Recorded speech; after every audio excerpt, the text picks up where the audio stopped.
Hello, and happy Monday, everybody. Welcome to the 3 Up Moon live stream. My name is Matt, otherwise known as 3 Up Moon, and today we're going to start things off with another NES puzzle and arcade game stream. I'm starting to call these streams the Whim of the Wheel, because we've set up a roulette wheel, and we've made it so that basically, I think it's about 14 games or so. The wheel will tell us, we'll spin this wheel on this website called Wheel Decide, and it'll tell us which game to play next. And the impetus of this style of stream all started from playing some Super Mario Bros. 1, and really got me thinking about our high score. Our score in those games really it doesn't matter at all. No one really cares about high scores anymore. And in the arcade era, in classic game era, tons of people cared about high scores. That was like the goal in arcades, is to get your name on the board, to beat the top score. And something changed in the development of games, in the history of game making, basically, where it stopped mattering, and what started to matter was how quickly you could beat a game, and kind of, you look at world records, and world records are only based on speed, nothing else, not score. And games like Super Mario Bros. 3, you have a high score in that, who cares? There's no scoreboard, there's nothing really, it's kind of just like empty points, you know? And so it's an interesting evolution is what I'm trying to say. And it got me thinking about back in the day when I grew up playing an NES. My uncle gave me a collection, an NES collection, and about 40 games or so. And I remember rushing home after school, or staying up late, pretending I was asleep basically so I could play these games. And I had made a list of the games that I had in that original collection that were puzzle and arcade games that focused on high score. Specifically ones I spent a lot of time with. So I've inputted into the roulette wheel. We've got the following games that we can spin and have it served to us. And the goal here is to beat our personal best. So this is like the only real personal best sort of high score themed stream that I do on the channel. I do stream every single day from 1 p.m. Pacific onward. But I've been really having a blast revisiting these games. And we could get anywhere, or any of the following games: Dig Dug 2, Burger Time, Donkey Kong Jr., Donkey Kong, Tetris, Yoshi's Cookie, Bomberman 2, Bubble Bobble, Adventures of Lolo 2, Bugs Bunny's Crazy Castle, 3D World Runner, and Quattro Arcade, which is a 4-in-1 cart. And for some of these games, we do have high scores on the board. And if we get it, then we'll make some attempts to either add a high score to the board or beat our personal best high score. We'll try it a couple of times, then we'll spin the wheel again and be at the whim of the wheel, and it'll let us know what to play next. It's been a super fun stream. I've been really enjoying revisiting it. And if you have any games that you used to spend a lot of time doing, or rush home from right after school to play, or would stay up late to play on your first console, feel free to share it in the chat. Hello, Michelle. Welcome to the stream. Thank you for the moons. And thank you for the hydrate and posture check. I will do that in just a second here. Now, for those that are curious about the music we're listening to the soundtrack to Pokemon Pinball on Game Boy Color. Really, really fun pinball game. I played a lot more of the Game Boy Advance game, but the music of the Game Boy Color game is quite fantastic. Also, I want to say thank you to those that are watching live on Twitch. If you're watching on twitch.tv/3up_moon, thank you so much. If you're not a follower and you're tuned in, consider clicking that follow button. We're 2 away from 200 followers, which is crazy. And also, if you're watching after the fact, you're probably watching it on YouTube. So click that subscribe button. I have every single one of my streams in full available there, organized into playlists. So if you can't catch me live for whatever reason, you can always watch me there after the fact. So let's go ahead and spin this wheel, then I'll load up the first game. And today, the first game we're going to be playing is Bubble Bobble. Alright. So just give me a moment here and we will have Bubble Bobble loaded up. It's a pretty fun arcade game. Now, I play a lot of ROM hacks on the channel. I also play RPGs, fan games, and retro games. And I used to mess around with a lot of ROM hacking programs back in the day. And one of the games that I fully completed a hack of, I've never completed a full hack except for this one, was Bubble Bobble on NES. There was a program on Windows XP back in the day that would allow you to kind of mess around with the levels and create your own custom levels. And I created 100 custom levels. I called it Bubble Bobble Revolution. It's a really lame name, but yeah, I never uploaded it anywhere, so there was no place to play it. I don't have it anywhere, but that was one game that I spent a lot of time making my own version of it, which is pretty cool. It's funny because Bubble Bobble Revolution is a real game that came out in 2005 on the DS, of all things. It is not great. It's kind of like an attempt to kind of keep that keep the Bubble Bobble train going on the DS, and it did not work. But here, just one moment, and I'll have the game up here for you, the original.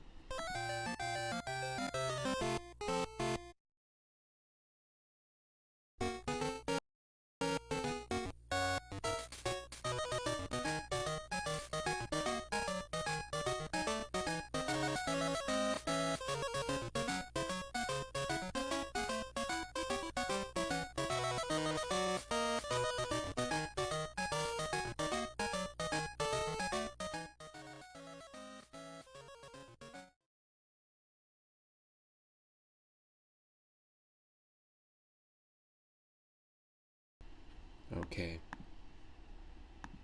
Hello everyone. Hopefully there's no delay on the webcam. Nope, looks good. Looking good. Still got some janky headphones today. Hope everyone's having an awesome Monday. And yeah, thank you so much for tuning in. That should be working. That should be working. Cool. Let me get the audio going, and let's see how the balance is.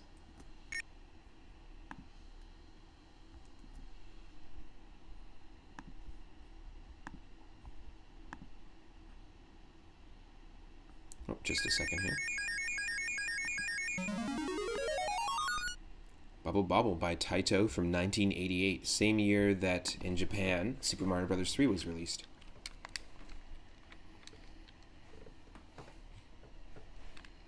Oh, okay, let's see. There we go. Okay, I'm just getting a little bit of delay on my computer here. Just one second.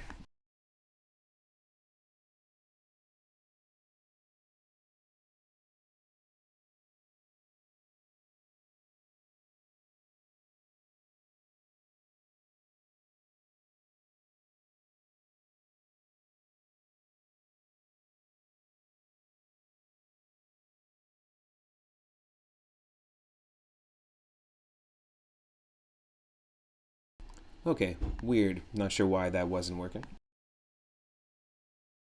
Okay, just a second here. Cool. Now hopefully... Yeah, cool. Shouldn't get any lag. Now this game's quite simple. And like I said, I made my own custom levels for this back in the day. But what we gotta do is... press B to basically turn the enemies into fruit and then collect the fruit. That's the goal. Fairly simple, very much like Pac-Man. Classic game though. There's so many games in this series, but I gotta say I think this is the best one.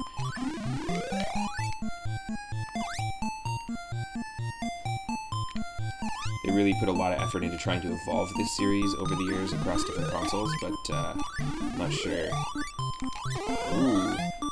Not sure if their choices were the right choices. Oh, damn it.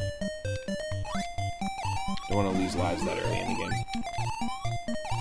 Yeah, so once you beat all the enemies and then you eat the fruit, then you're good to go. Little advertisement for E3. No, obviously not. Wasn't a thing in '88. In fact, In fact, in around that same time, the movie The Wizard came out, which was a Nintendo sort of sponsored movie starring Fred Savage and a few other people. Jenny Mitchell, Christian Slater, Beau Bridges. Really classic 80s feel-good film that was how they announced Super Mario Bros. 3 here in the West. The game, or the movie takes place in California, and it's like a road trip movie. where the main character's brother enters a video game competition that's hosted by Nintendo, so the Nintendo World Championships. And the final level is them playing Mario 3, and I don't think Mario 3 had been released or announced yet, and that game actually revealed a secret in the announcement, which is really cool. I think it's a lot cooler of a way to hype up a game than like the Nintendo Direct or the E3 model that we had later on in the game industry. I feel like when they just drop all the information about all their games at once, it just like really dampens the hype. Oh, I thought I was gonna get it. He's the last one, so he gets angry. And, can I get this? Yes. Snatching the turnip. Yeah, and like I said, let me know if I need to adjust the audio at any time. And yeah, the game, basically, we're going to go until we can set ourselves a high score.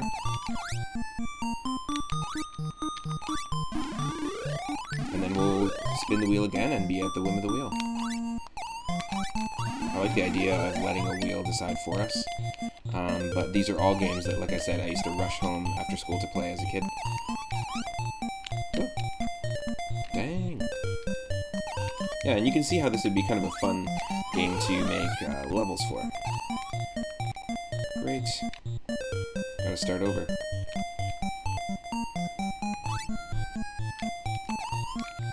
In fact, I'm just gonna restart from scratch here.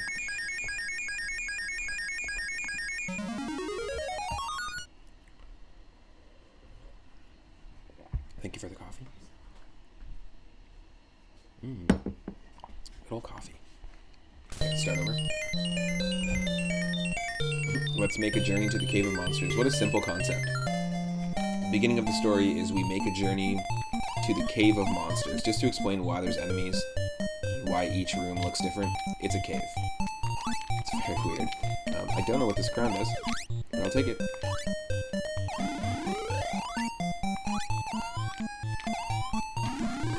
Yeah, see, once you take... That's dumb. That's dumb.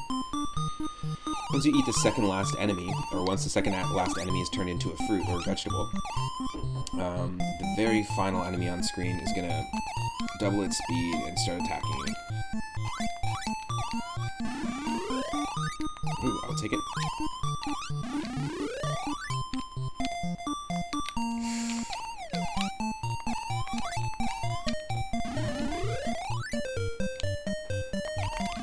Yes. And you're gonna land there? Okay, cool. Sweet. I see a few people are just joining the stream. Welcome to the stream and happy Monday. Woo. And I mentioned that we're 2 followers away from 200 followers. Once we reach 200 followers, I've got a mega randomizer stream planned where I'm going to be playing Super Mario Bros. 1, 2, 3, and World. Ooh, I died. Died right when I hit him too. And also Super Mario Land 2. So we're going to be playing 5 games using the same randomizer seed. We'll use the seed 200 to celebrate. And it'll be just like a mega long stream where all the levels, the enemies, the items, everything's being shuffled around. Do a lot of randomizers on the channel, so... Ooh, a rupee. Good old green rupee. Oh. So it's a fun way to celebrate, and in March we did... This is awful. This is awful. We're not doing well. Hold on, let's restart. In March 10th, or on March 10th, sorry, we did a Mario Day stream that was the same thing. We took the date and used the same seed for all 5 of those games. It was super fun. You can watch that on YouTube. We gotta do this from the top.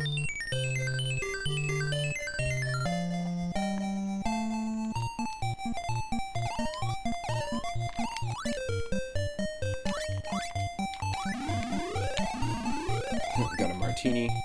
That's funny. Martini, a pepper, and 2 oranges, or peaches.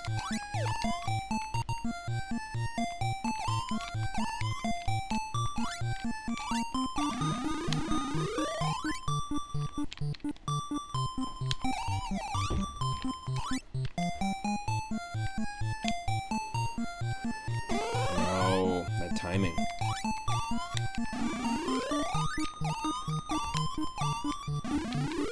There we go. Peach. If we're not quick enough, we'll actually lose the fruit, so we gotta be quick here. There we go.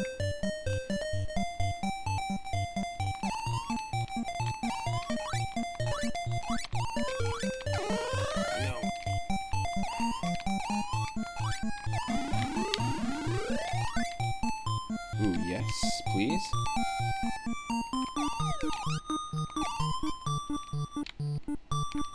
Not sure what that E does. Extra life, maybe? I did play these a lot as a kid, but I did not remember what all the items are, to be honest. I haven't played it in a very long time. Ooh. It's the first time we're playing this game on the Wheel of the Whim, on the NES puzzle and arcade streams. So I just gotta get a little more used to the controls here. So far we've played games like Bomberman II, Burger Time, Bugs Bunny's Crazy Castle, Tetris, Yoshi's Cookie, and Donkey Kong Jr., and we actually have a lot of, we got high scores for all those games right now on the board, but no high score here yet.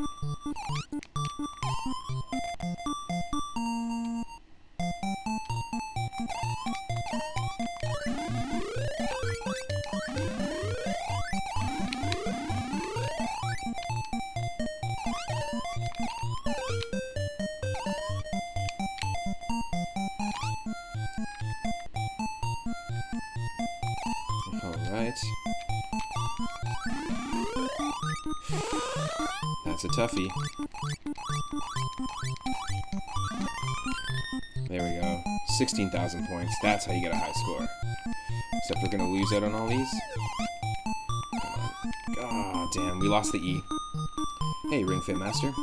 Welcome. Welcome to the stream. I'm doing very well. Having an awesome day. Hope you are too.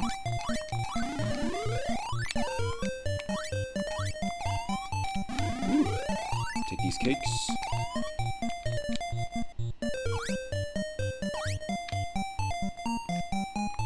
Okay, perfect.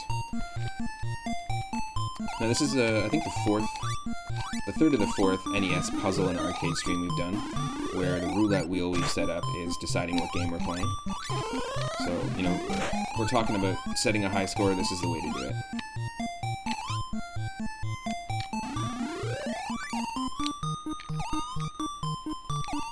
Oh.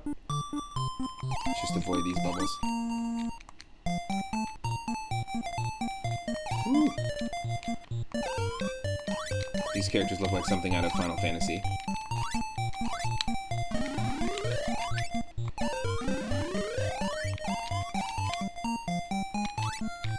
Oh, interesting. I can't grab that. Since I already have an E, I guess I can't grab the other E. And I mentioned earlier, I used to mess around with a program on Windows XP that would allow me to make levels for this game.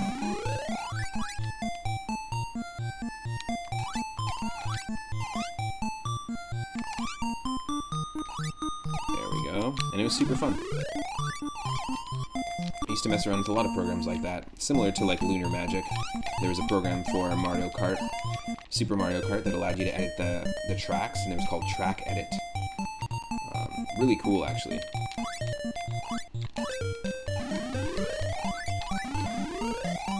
And you can actually export the tracks, weirdly, to MS Paint, and edit them in MS Paint, and then re-import them into the game. And so there's actually a ton of Super Mario Kart ROM hacks, because the actual, like the resources available to make your own levels were quite easy. Easy to use, easily accessible. There was something called the Super Mario Bros. 3 Discombobulator from back in the day. And the Super Mario Bros. 2 Discombobulator. Oh, there's one more up here. I see it. I see it.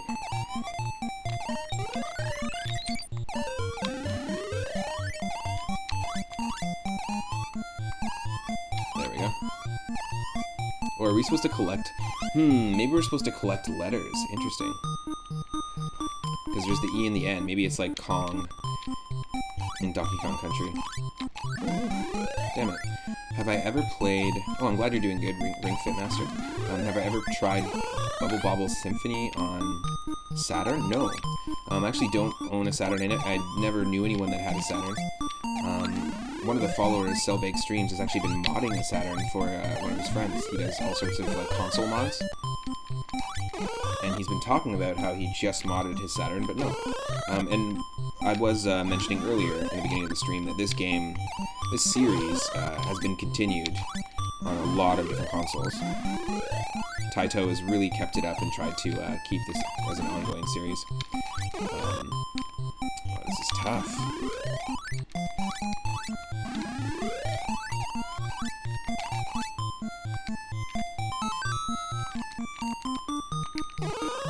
There's vertical and horizontal scrolling in this, thankfully.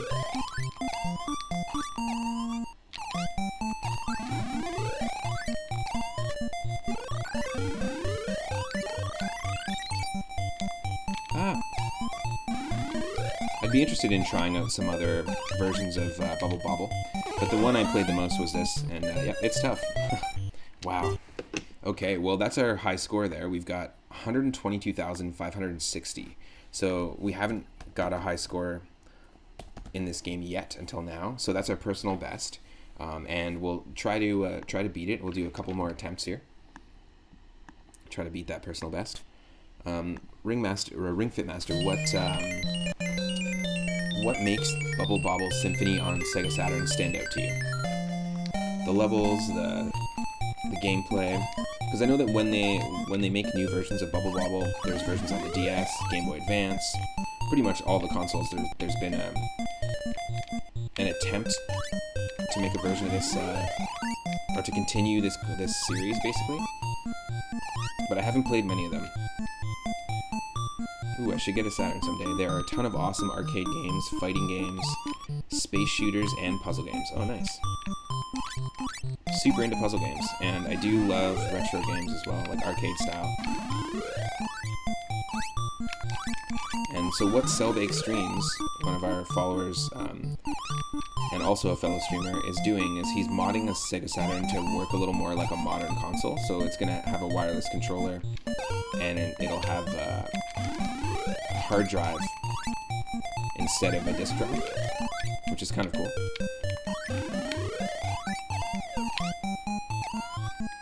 Yeah, there's a lot of consoles I haven't really experienced, and I do this thing every Sunday at 6:30 p.m. Pacific. I do a viewer request night, and you can request any game for the original Game Boy, Game Boy Color, Game Boy Advance, NES, SNES, or Sega Genesis. And I played it yesterday, played a bunch of games. It was super fun. So if there is a game or another version of Bubble Bobble on any of those consoles that you'd recommend, feel free to redeem it. I've been playing a lot of games that I've never played before, so this sounds like one that sounds like a good recommendation. Total failure here.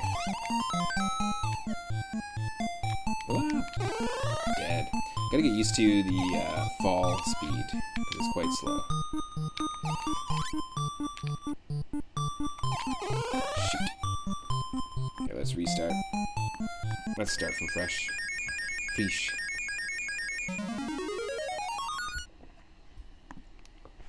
Yeah, my good friend Nash also streams. His name is Moosebones. I don't have a shout-out command or anything, but that's my personal shout-out. He also plays tons of arcade games and fighting games, and he loves playing games from the PlayStation 1 era, just the era when 3D games were new, so I'm sure he would... I don't know if he's ever played the Saturn, but I'm sure he would really enjoy that catalog. Oh, come on. Come on. I'm sorry about this. Restarting over and over.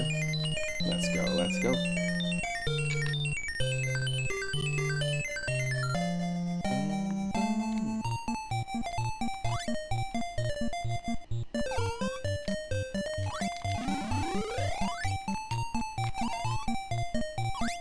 Come on. Up. Missed the peach. That's the way to get a high score in this, is we gotta eat as much fruit as possible.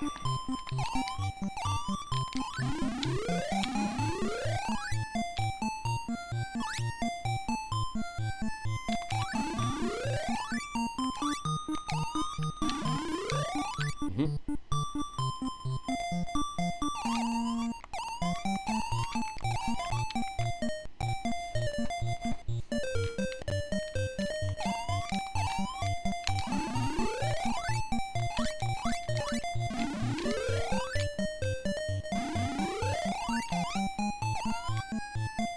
We get 1,000 per peach. Boom.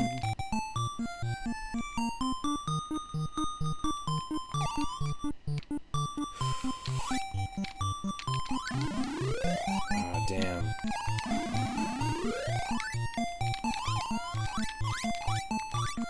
Oh, the cake's only worth 400. It's like they were trying to get kids to eat their fruit and vegetables instead of their cakes by attributing lesser value to the sweets. Pretty funny. Hey, El Gran Jefe, welcome. I'm doing very well. Having a great day. Had a really fun retro stream last night, a viewer request stream, and figured I'd start with a little bit of our Wheel of the Whim, where one of 14 or so NES puzzle or arcade games that I owned as a kid can show up. And we have to basically try to beat our personal high score in each one that shows up. Ooh, interesting. We got ourselves 3 letters there.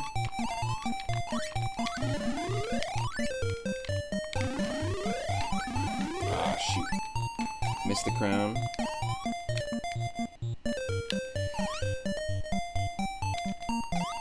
Damn. You get as many fruit as possible. Just like Adventure Island.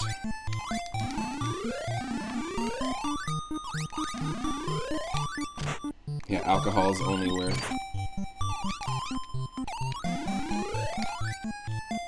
Alcohol's only worth 400. Fruit and veggies are worth 1,000 each. Our personal high score is 125,000.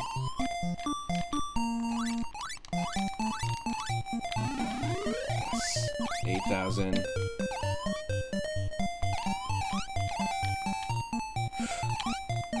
Oh, damn it. Not fast enough.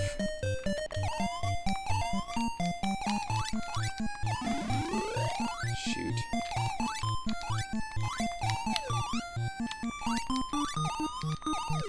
Yeah, fries are only worth 300. They were really trying. That's so funny. They were really trying to encourage the healthy eating. Just subtly. Oop.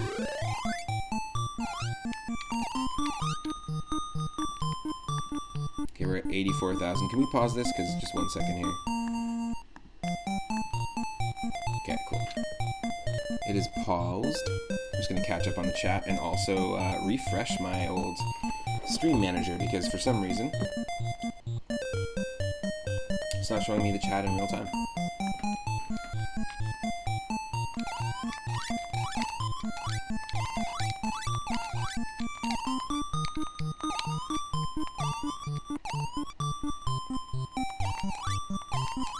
Oh, shoot.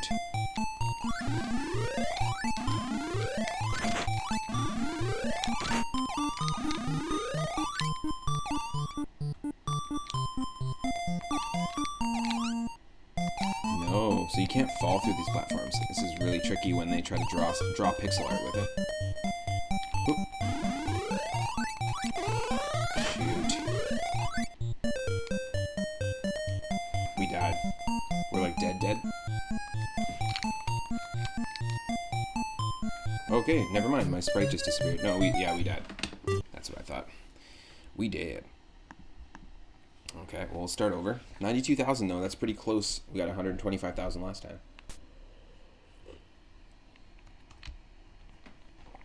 It's also a pretty fun game, 2-player. I used to play this 2-player with friends and cousins growing up.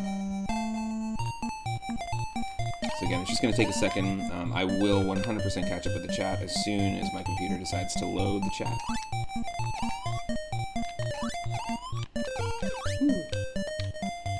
Yeah, we will.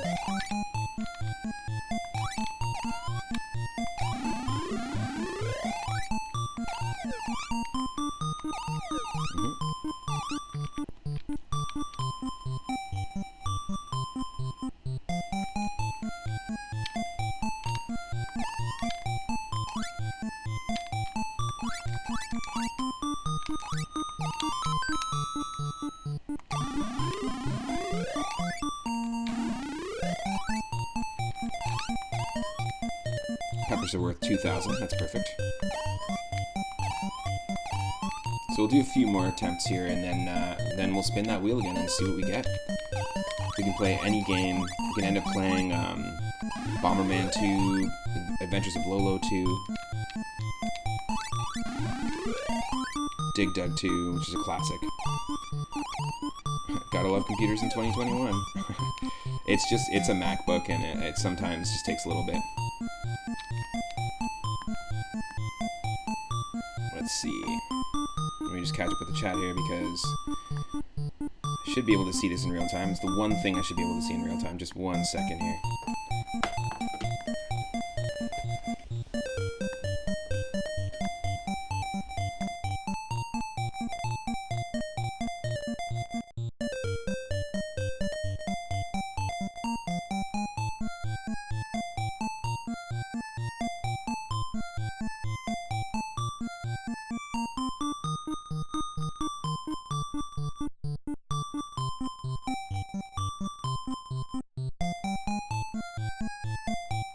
Oh, cool. So you're just mentioning about the Saturn, that most of its library is 2D focused, and you think that, of course, great, there we go. Most of the library on the Sega Saturn is 2D focused, but you think that it's made it age better than PS1 and N64, and that put more emphasis on 3D games at the time. Yeah, totally. And that era of games, I mean, there's a lot of games on PlayStation 1 that are kind of sprite focused as well, but I guess you're saying on Saturn there's a lot more, which is cool. I'm into that. I do want to play Symphony of the Night on the channel as well. Eventually, it'll be like a semi-blind playthrough. I played it back in the day, but I don't remember much.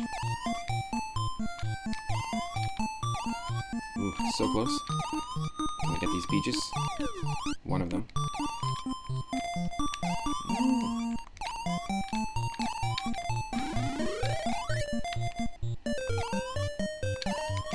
Two of them.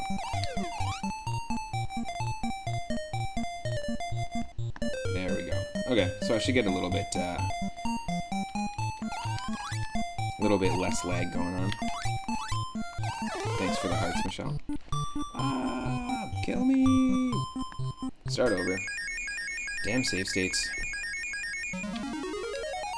I'm just so used to using save states in my Mario playthroughs that I sometimes just quickly tap that save state button when I don't mean to.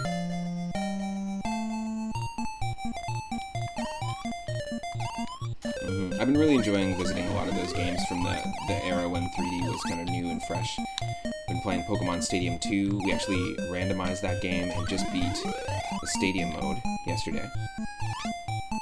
And yeah, we've been playing Final Fantasy IX because every single Friday I do Final Fantasy. And that one's been a really fun one to revisit as well.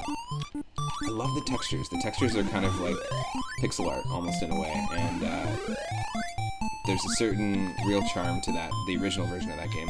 It has been remastered recently, and in fact, I think Steam is having a Square Enix sale.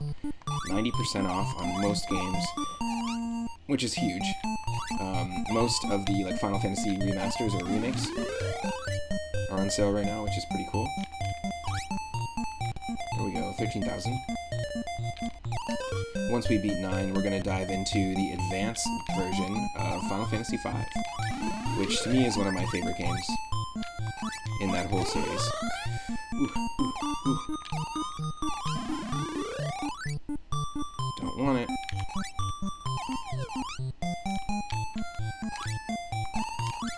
Oh, look at this guy. That dodge.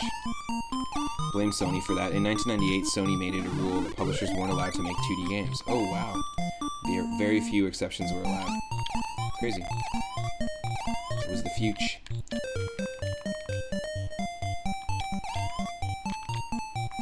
Well, 3D's the future. Damn.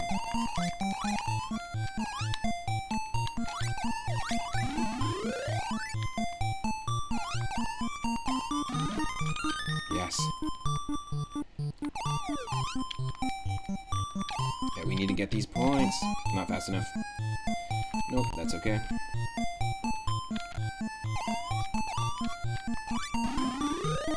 Oh, why do we suck? I don't think we have any more lives now. And we're done.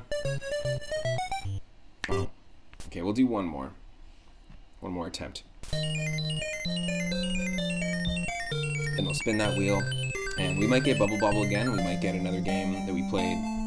Last time we did an NES puzzle arcade game stream, we got Bugs Bunny's Crazy Castle, and we beat our high score. We beat our personal high score in Donkey Kong Jr. Oh no, we didn't, sorry. DK Jr., we weren't able to beat our high score. But we set a score in Bomberman II, which was cool. Put one up on the board. And I don't have commands yet or anything like that, but soon I'll have a command, and you can just run that command in chat and check what our personal high score is in every game. Come on.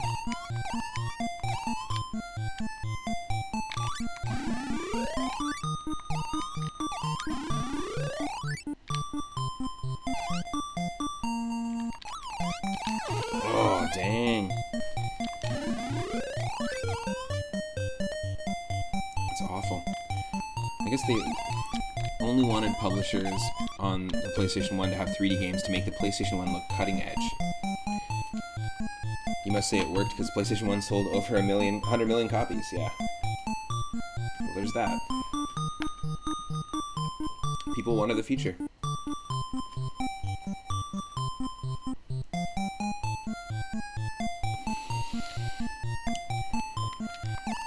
Well, if they can make a rule like that, then I'm going to make a rule that I don't have broken headphones in 2021.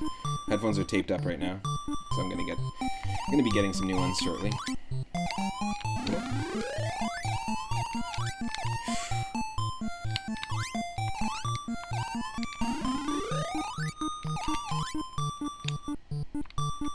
Come on.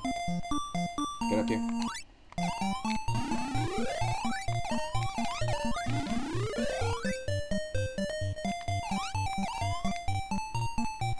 That's how we do it. 15,000 in the first two levels is a pretty good start.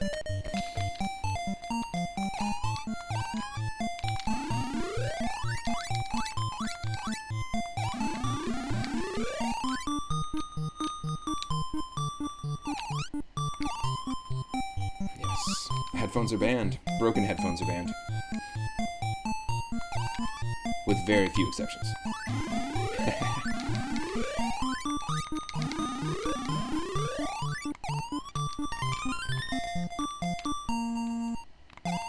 Get these first. Really?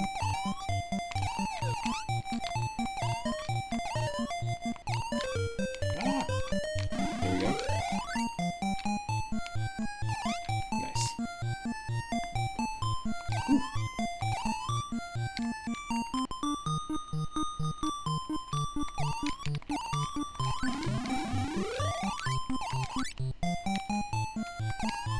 Damn.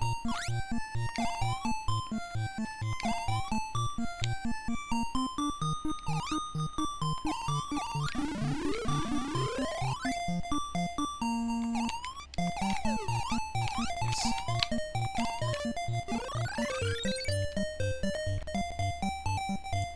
Okay, 44,000.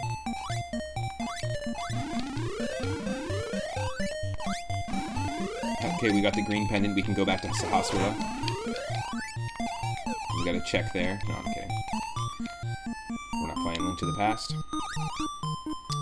We are at Ganon's Tower in our Link to the Past randomizer run, though, and I was considering starting with that today, to do Ganon's Tower and the Ganon fight, but I might just save it for later this week. Ooh.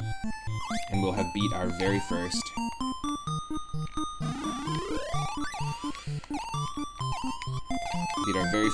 Link to the Past randomizer on stream. Oh no. Yes. Thank you. I will take it.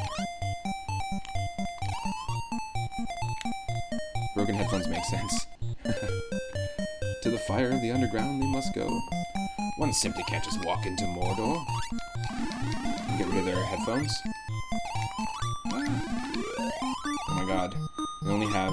I need to figure out how to get 1-ups in this because we only have 1 life. At least I think it's 1 life in the bottom left corner. Could be wrong, our lives could be in the top.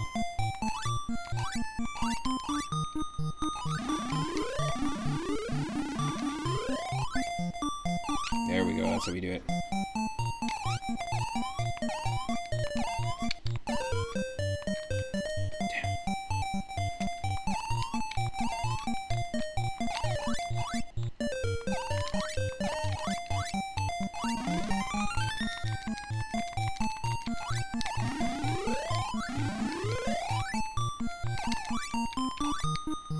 Oh, I saw it coming.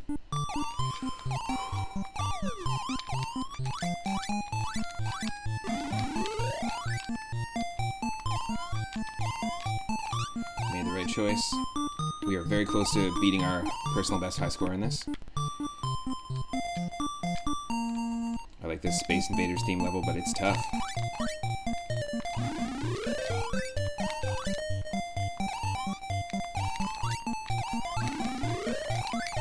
Oh my god. So lucky. Damn.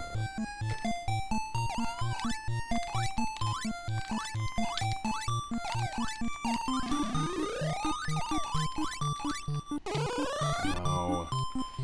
Come on, we can do it.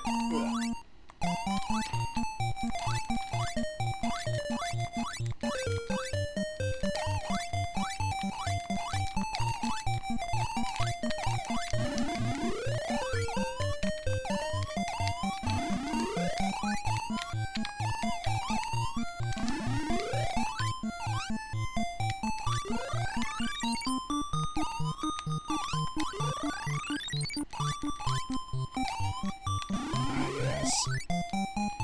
Get the ice creams. It's 300 each. That's fine, that's fine. We've got a pinball themed level here. Oh no, we got off screen.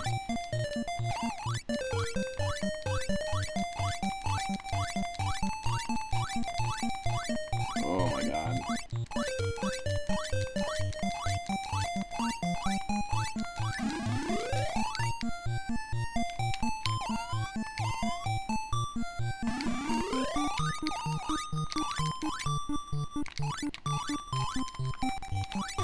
No! Dead. Damn, okay. 128,420. Be right back. You just gotta fill your car with gas. Cool. No worries. See you in a little bit. That beats our high scores. So 128.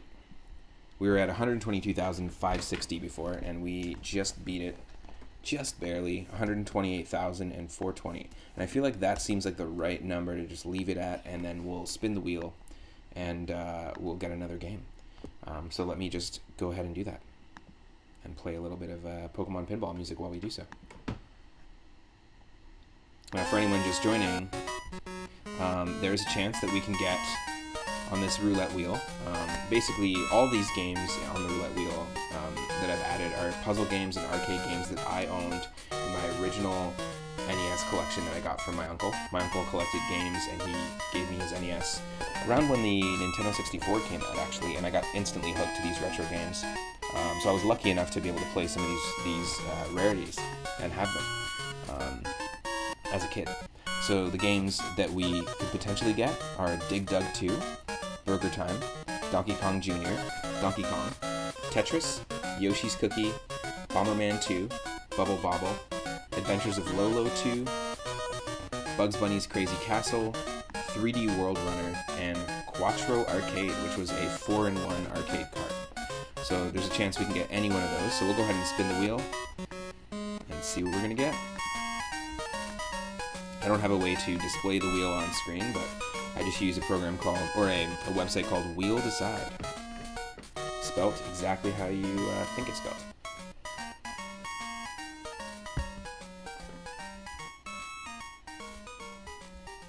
Okay, here we go.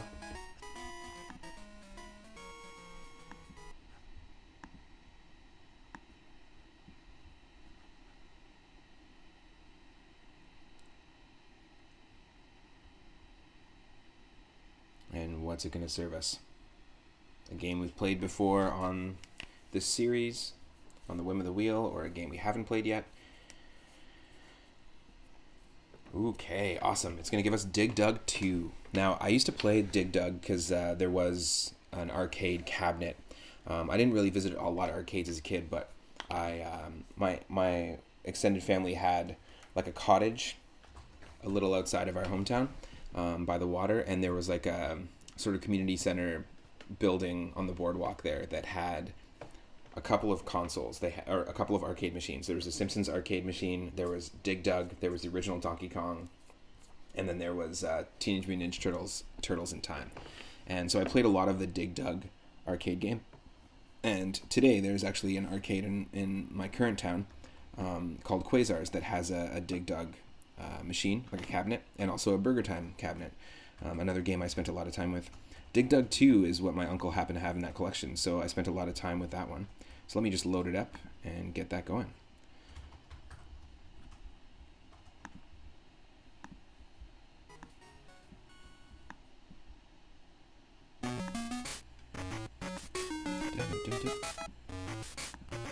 And we currently haven't gotten this on the roulette wheel yet, so we don't have any high score on the board at the moment. This is called Dig Dug 2 Trouble in Paradise.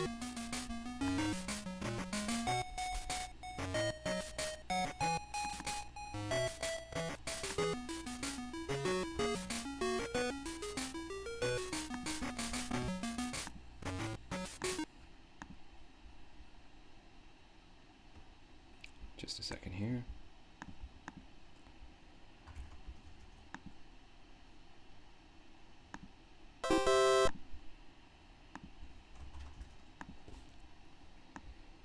So this was, the original Dig Dug was actually made in 1982, and this one was released in 1989. A lot of these games came out the year I was born, or the year before. I noticed, which is kind of a funny thing. But no, I didn't get a chance to kind of play these games in their heyday. I played them, I would have been like 7 or 8. So I played them when like the Super Nintendo was still being, like new games were being made for the Super Nintendo, as well as when the Nintendo 64 just started. So a lot of my cousins had N64 and PlayStation 1 at first, and I used to just go over there and play them, and then they would come over and play the retro consoles. And then as I got older, I started buying like a Super Nintendo, PlayStation 1, my own GameCube, N64, that sort of thing. So let me just make sure you can see.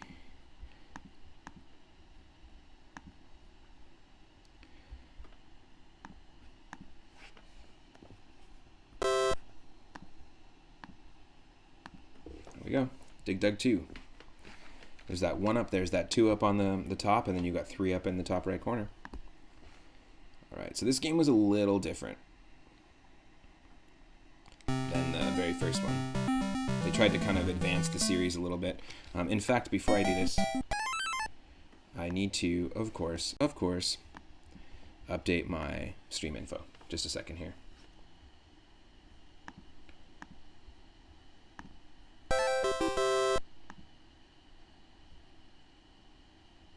This was done by Bandai Namco. Same developers from Pac-Man and many other games.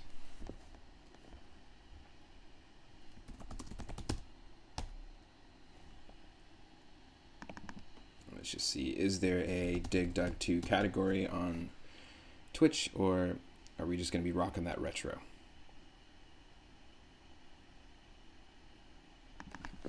We're on retro. Okay, cool. That should be good, and let's do this. So we have no high score here. The 30,000 you see at the top is just the default from the game. So we need to crack that. So it's a little different. This game has you using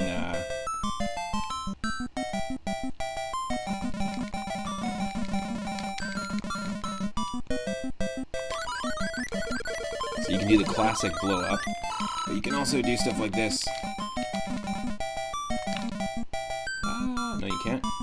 Apparently, like nothing.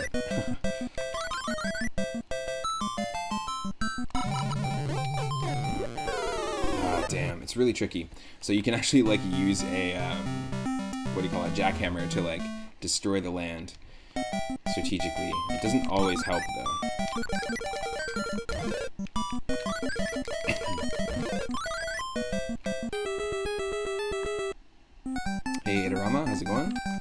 so much for the recent sub, by the way. Really appreciate it.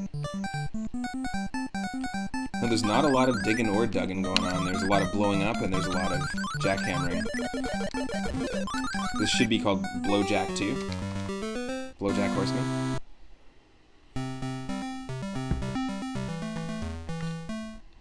You're going to change... Nice. For my 200 follower special, am I going to change my name to 3up Moo? And just be a cow for the day? Maybe not for the 200th follower special, but maybe, it's got to be a theme to that. There's got to be a reason to be the cow, you know? Whoop. Blowjack 2 going deeper. Oh no.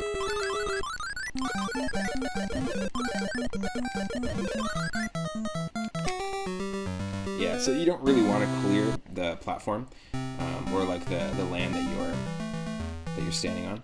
I do much prefer the original Dig Dug, but again, I only added games here to the list that I actually owned as a kid. Well, they tried to advance the series. I'll give them that in terms of kudos. They did try to add some new mechanics. It's the best way to do it. Oh, okay. Thank you. Thank you. I don't want this to be obnoxious. Thanks for letting me know. Game audio is a tad loud. How about this? I can also turn it down a touch more.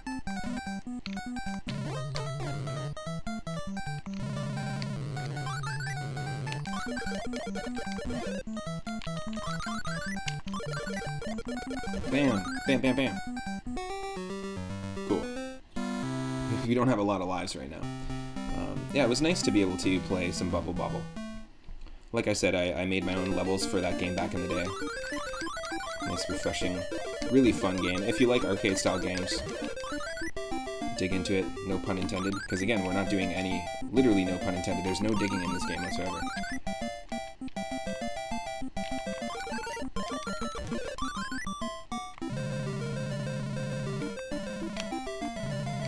No, that's not what I wanted at all.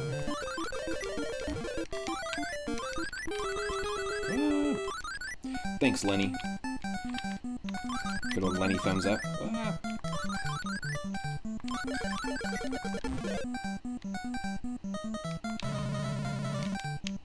Ooh, I will take a tomato.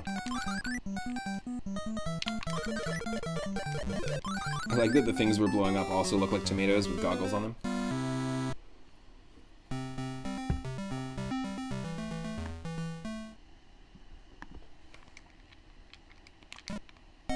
Okay. Look at that. They were trying to, like, be all high-tech and show us the entire stage. With that auto-scroll. That's so funny. Come on. Come on, little doggies. Come this way.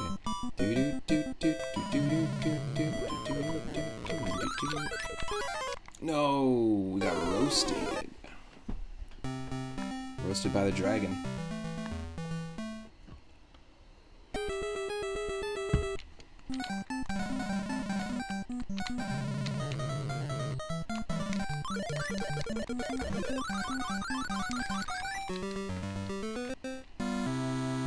Cool, cool. How many lives? Round 6. We have 1 life left. Ooh, an A. How clever. A letter that people can recognize from a language. Or I could say language. That's it? That's all you're gonna give me? What the fuck is A? Don't you mean that?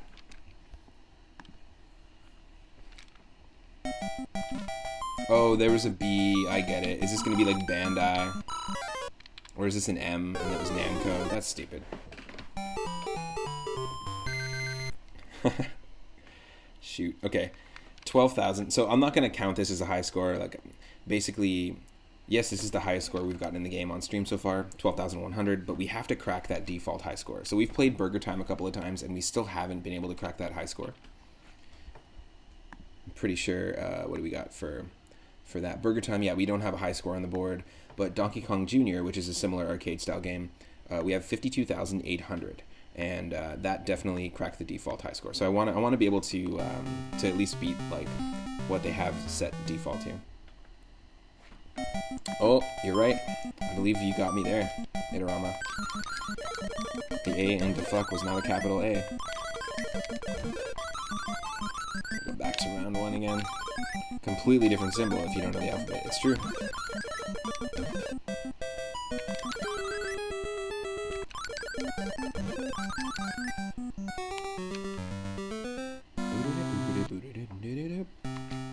Perfect.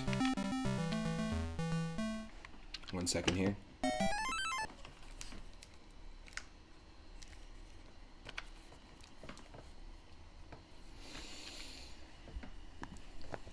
Nice. And then now we got X. So we were, oh no. We were playing Bubble Bobble, and the levels I feel like are quite simple. It's just like this. I feel like the key to a good arcade game is simplistic design.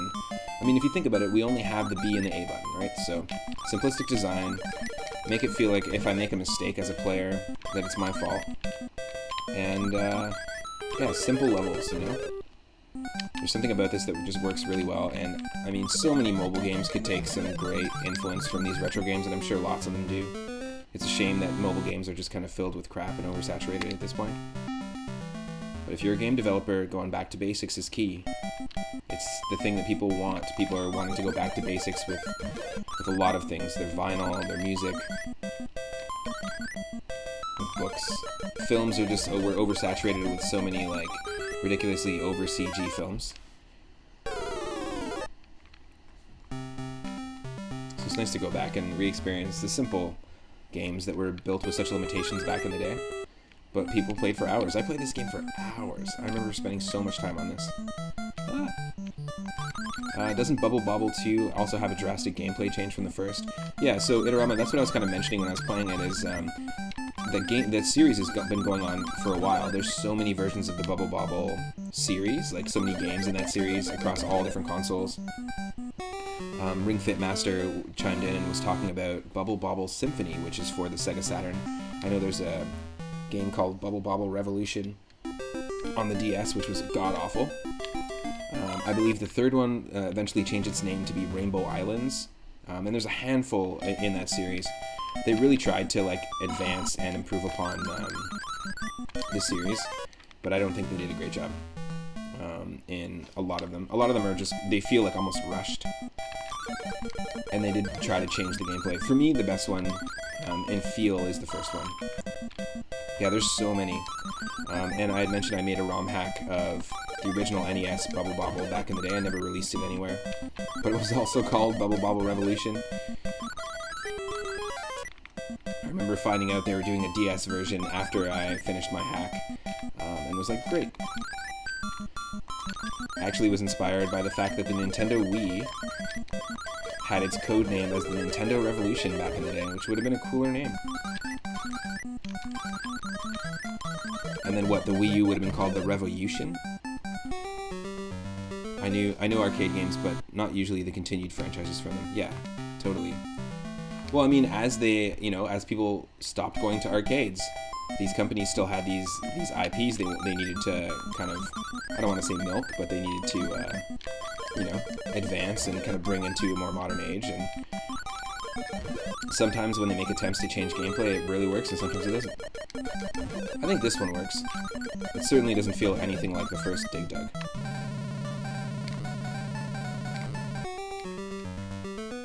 I wonder if we don't get any extra points for doing that, so. You remember when they were using the Revolution name? Yeah, totally. And the Switch was the NX, was it? I know the GameCube was considered it was the Dolphin. That was the code name for that one, which I thought would have been cool. The Nintendo Dolphin would have been great. Hence the reason why in Super Mario Sunshine it's called Delfino Island, and the island is shaped like a dolphin because it was to reference the code name.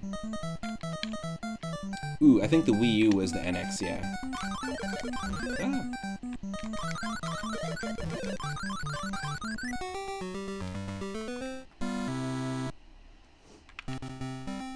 Okay, let's keep these lives. Our lives in the top right totally look like Among Us imposters, by the way. I don't really play that game. Not a big fan. I do love that it's inspired by The Thing, though. John Carpenter's 1982 film. I mean, that film inspires so much, so it's really cool to see that like a really popular modern indie game is inspired by it as well, but taking it into a different direction. Oh, cool. There's some Switch emulators out there called the Yuzu. Love a good Yuzu.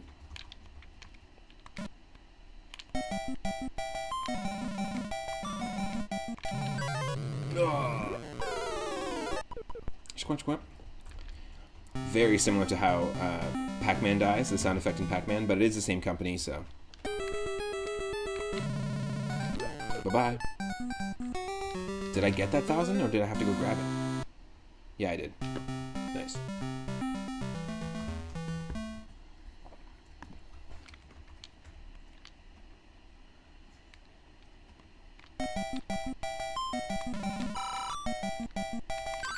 Ugh. Holy shit.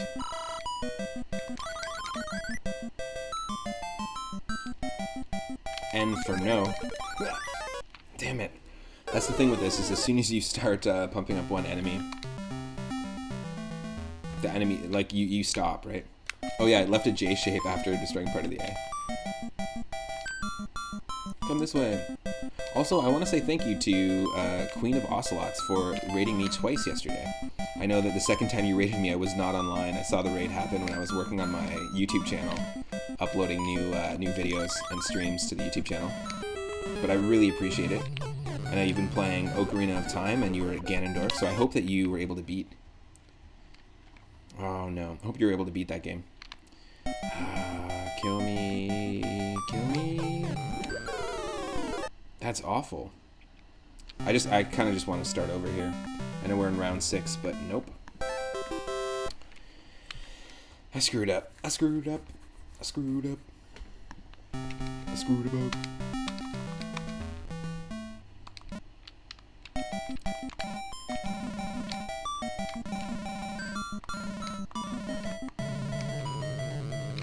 Oh, shoot. It's not a hook shot. It's not a hook shot. Okay. Done. There we go. That's how we start. 10,000. There's probably like a quick strat to every single stage that I either just don't remember. I think I found it. I'll take the mushroom. Speedrun strats. Oh, thank you. I'm sure there's people who speedrun this. One of my favorite NES speedrunners on Twitch, Grayskull83. If you don't know his channel, please check it out. Really, really awesome streamer. He does tons of great NES speedruns. And he will do marathon speedruns where he'll speedrun 12 to 15 games in a row and try to beat his personal best and world record in each one. He doesn't keep time of everything collectively, but he does keep time of every single speedrun in a row, and he'll do some fantastic games. He does Little Nemo, Rygar, Castlevania 1, 2, and 3, Zelda 1 and 2, Mario 1, 2, and 3.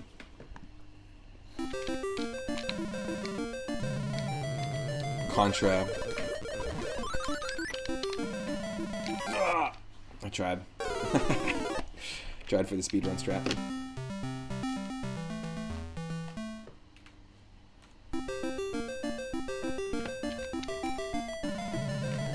No. Thought I would have kept it. That was dumb. Dumb.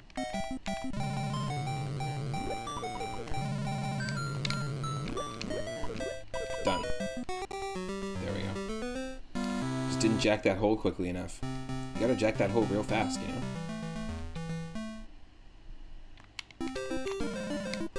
I mean, that is literally what's happening. There's no digging or dugging, like you said.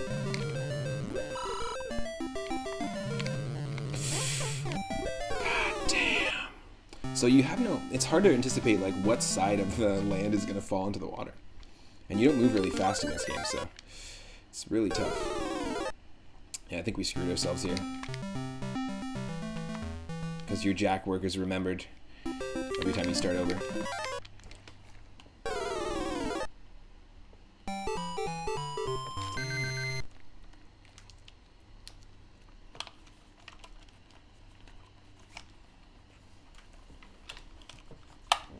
can't.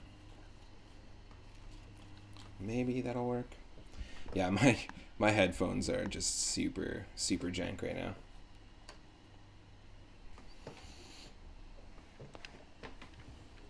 That's a little bit better. Right? Am I still hearing it out of there? Yeah, I am. Okay, cool. Restarting you on the crumbled island is a lock, definitely. Yeah, let's start over. I will. Spend a lot of time streaming though. More time streaming than setting up stuff for the stream, but I will get some new ones. Ooh, there's that. There's that speed run.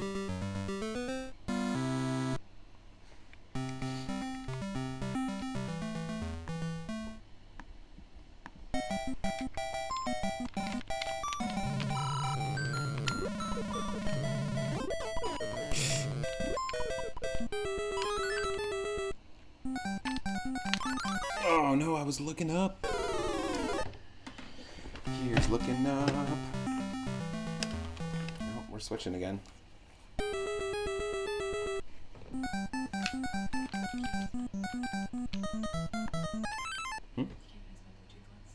I can, I just have to do some setup to do it though. Okay, thank you.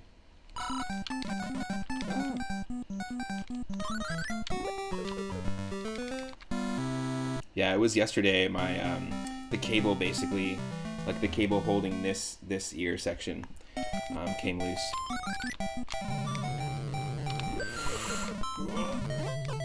Nope. Oh damn, that's so tricky. So now look at what's going on. This is gonna lock us here. You've wanted a new set, but you may just have to save for a quality mic. Yeah, I have a really decent quality mic right now, which is great. But I was lucky because doing live sound and sound engineering, I always had access to. I have this mic I bought. I want to say in 2006. It's a fantastic mic. I have 2 pairs, or I have a pair.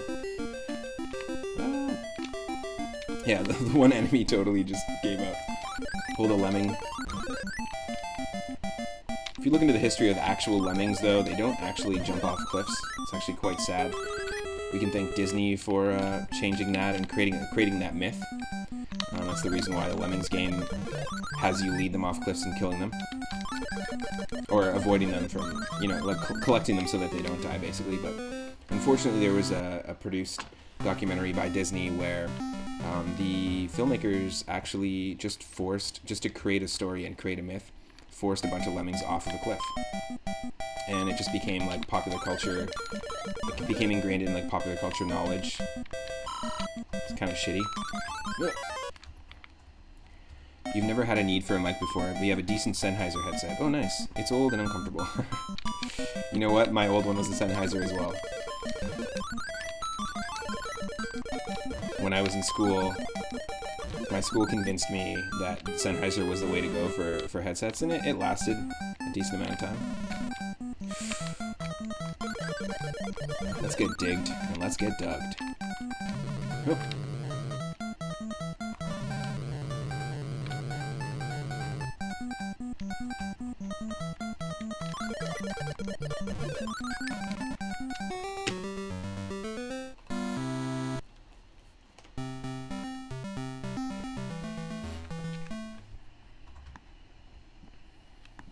Cool. Yeah, I had a blast yesterday with the retro viewer request night. Played some really fun games. Oh, I fell. No. So close to getting that high score there. With people talking about you being Mr. Narrator on stream, you feel like a quality mic will be a good investment. What do you mean about you being Mr. Narrator?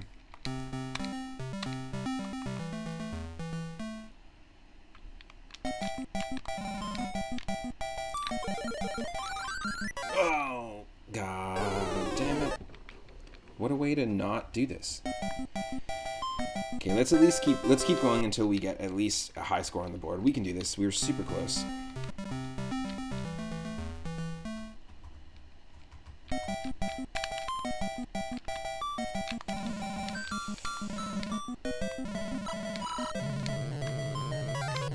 Damn. Oh, some people apparently like your voice. Nice. Well, yeah, when you want to have a good quality mic, even people that don't know mic quality can tell there's a difference between. And nobody likes their own voice. I think I sound like a little kid, but some people think I sound like I've got a decent radio voice. Dr. O doesn't even like his own voice, and that guy's got a radio voice. Definitely got a radio voice.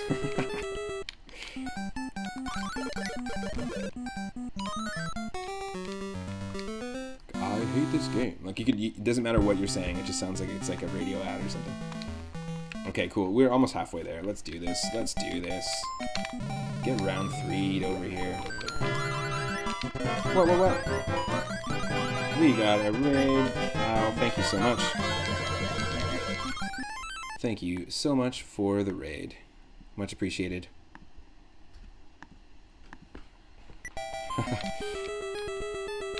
Totally. I feel like it doesn't matter how good of a voice you have, most people don't like it because they hear their own voice resonated in their body. It's like, realistically, it's resonating in their body and they're hearing it in such a different context in which we don't normally hear our own voice. So whenever you hear yourself recorded, it's just like, whoa. Crazy. What's up, Al? Welcome to the stream. Thank you for the raid. I really appreciate it. I'm doing very well. Hope you're doing well as well. Hope you're having an awesome Monday. Whoa! Just saved it. We are doing Wheel of the Whim is what I'm calling this series, and basically I'm playing any one of 14 NES games that I had as a kid in my very first NES collection. My very first NES collection was given to me by my uncle, and there's about 40 games there, and there's about 14 puzzle and arcade style games that I used to rush home after school to play. And what got me wanting to do these theme streams specifically is because I realized no one really cares about high score anymore. And that was an era in the early arcade era and the early NES era where it was all about getting your, there was a certain era where how you would measure your achievement and progress in that game would be your score. Can you get yourself onto the high score board in the arcade? Can you beat the top score there? Can you beat your personal best? So I got to thinking, obviously everything's changed. People care more about the time in which you beat a game in terms of world records. People care more about getting all the achievements, about beating all the post-game stuff, about unlocking, extra hidden stuff. So it's a little different than, there was a switch, definitely, and I think it had something to do with the Super Mario Brothers series. But I started thinking and reminiscing about all those days where I would stay up late, pretend I was asleep, and then wait for my parents to go to sleep, and then turn the TV on again and continue playing these games. So I have a roulette wheel, and I can spin it, and it gives me a new one of those 14 games that I have to play, and I have to beat my personal high score. Right now, I'm just trying to get a high score on the board for Dig Dug 2, which is a little different than the first one. But yeah, this is we got to beat 30,000. That's the goal. Thank you so much, Itarama. I'm going to hydrate with this smoothie. If you have some water or something to drink nearby, join me. I'll do a posture check as well. I appreciate it. Your NES was in the basement, and you would actually sneak down to the basement at 11 p.m. to go play games. Exactly. My parents let me have my Nintendo in my room, which was really funny because I just left the Nintendo on, turned the TV off, ran back into bed, and then they would check on me and be like, "Are you sleeping?" And then I wouldn't say anything, and then they'd go to sleep, and then I would just turn the TV back on.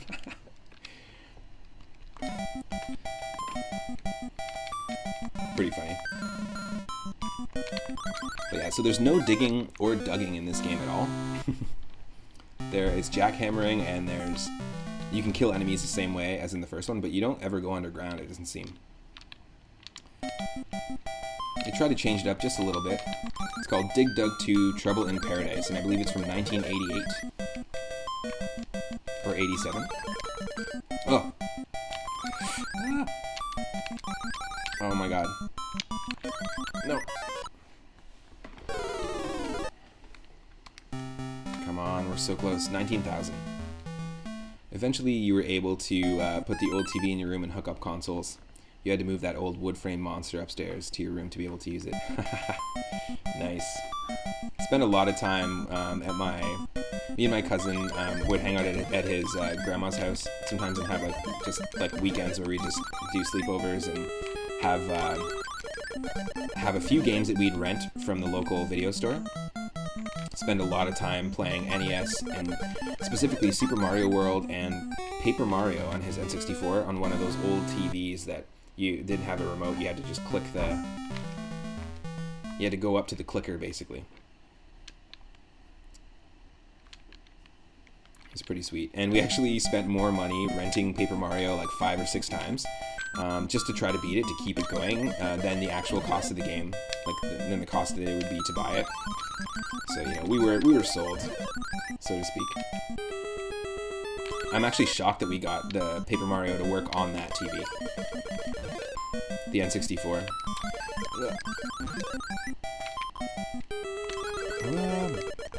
Yeah, definitely good times for sure. Hey, N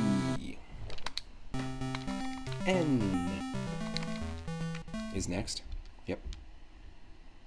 Half the time at the video store on a Friday. What games are left to rent? Lester the Unlikely. Oh no. That's funny. There's a lot of games I saw for Sega Genesis that I just never rented or played on Sega Genesis, so I'm excited for more retro redeems. But I don't want to influence people's choices and what to get me to play for Sundays.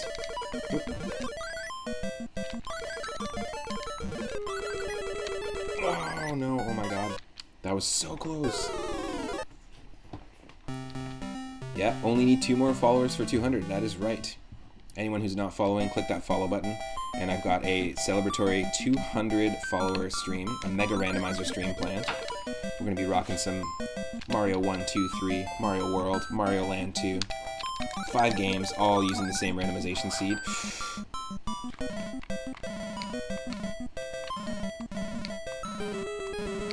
Come on.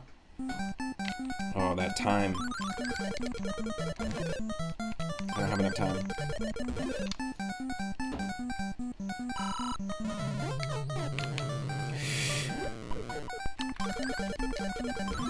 Oh my god, so close. Holy shit. It's probably going to be like 7 hours or so. It's about as long as it takes. We beat every single game on Mario Day, March 10th. We did the same thing to celebrate Mario games. And on March 10th, it took about 7 hours to beat all the games aside from Mario 2, because Mario 2 we got a soft lock in the first level.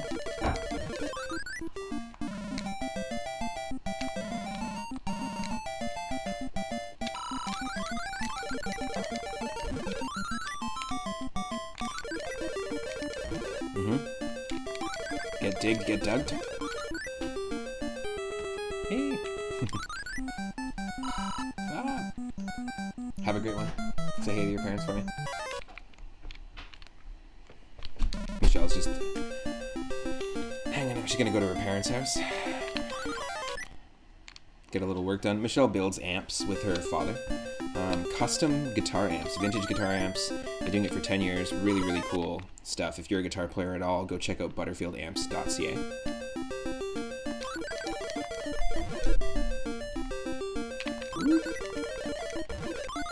Imagine if they crammed all the games together and you could randomly beat a level in Mario 1, then sent it to a level in Mario 3. That would be amazing. I'd be so into that. Now, there are really cool retro roulette programs out there where you can actually have... It'll serve you a game like this, and very similar to Surfin's Retro Roulette.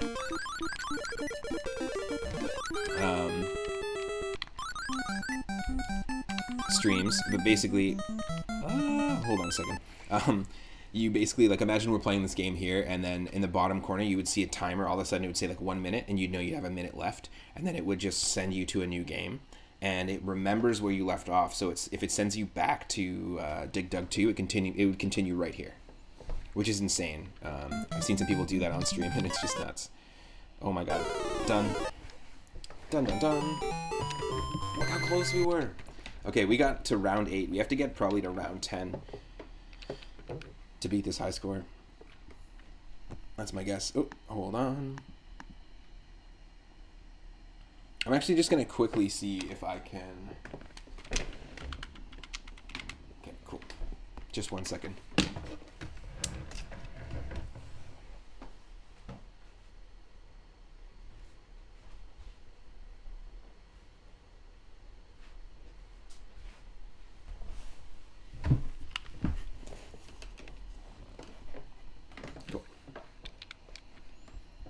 Just had to refresh. Again, I have to refresh my stream manager. It's really stupid that I have to. But apparently I do.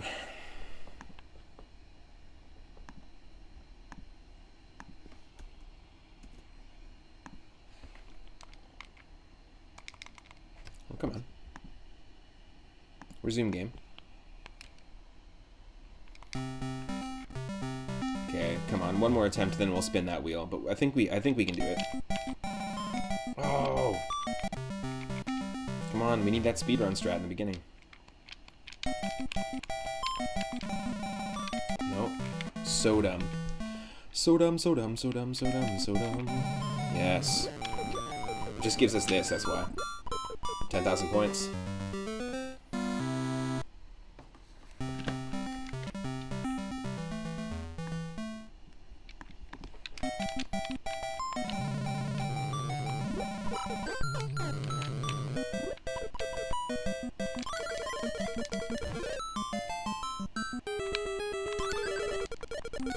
Boom.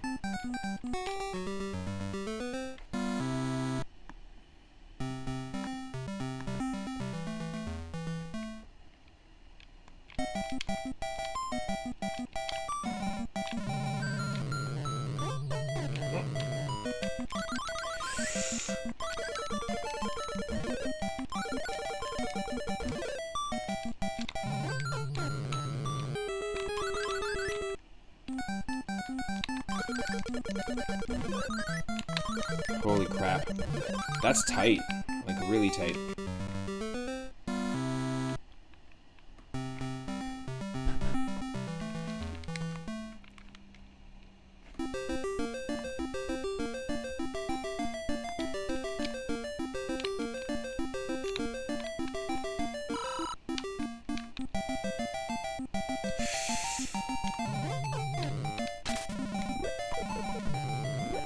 Yes.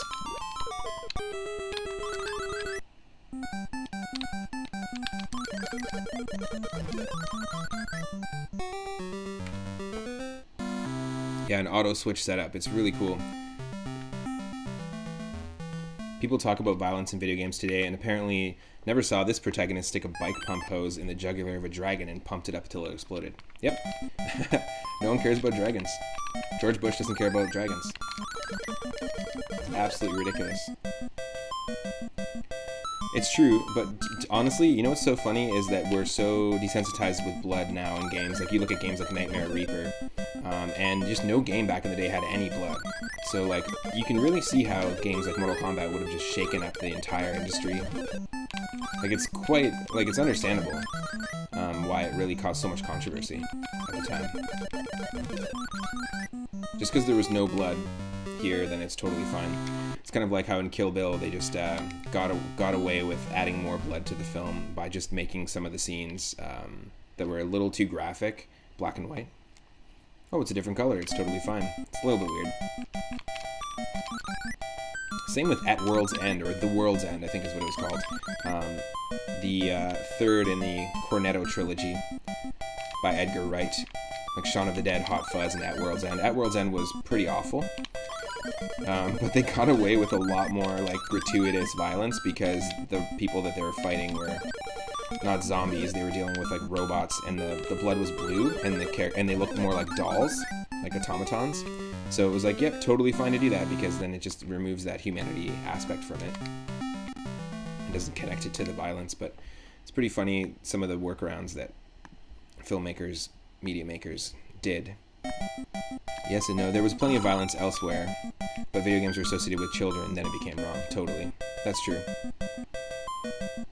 Yeah, around the same time, there's lots of violent movies.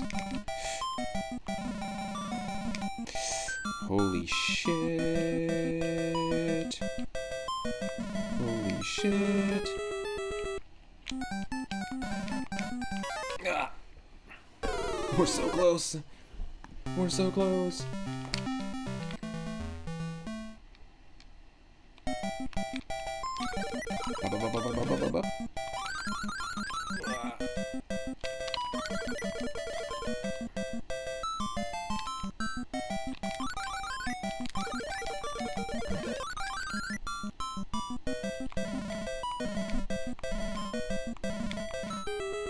Oh my god. Don't do this to me.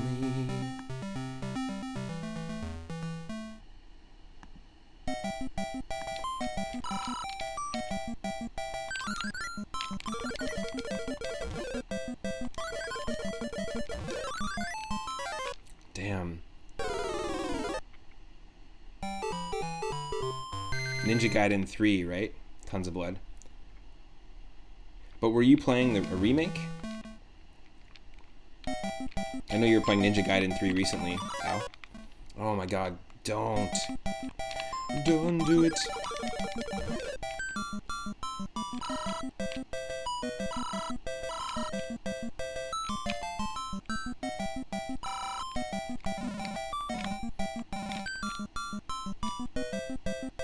Come on, come over here. Come over here. Come over here. Damn it. It's absolutely ridiculous.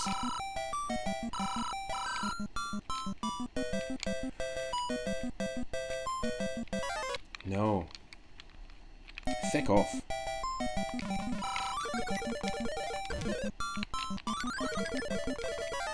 Oh, come on. This is ridiculous.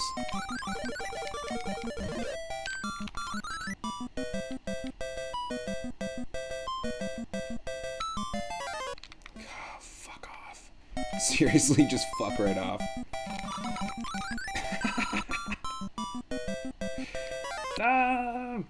So many violent things were toned down for marketing to children too. So when you pump RoboCop media, oh yeah, totally. RoboCop was traumatizing. Pretty violent movie. Fuck. Oh my god. No. Nope. Nope. Fuck you.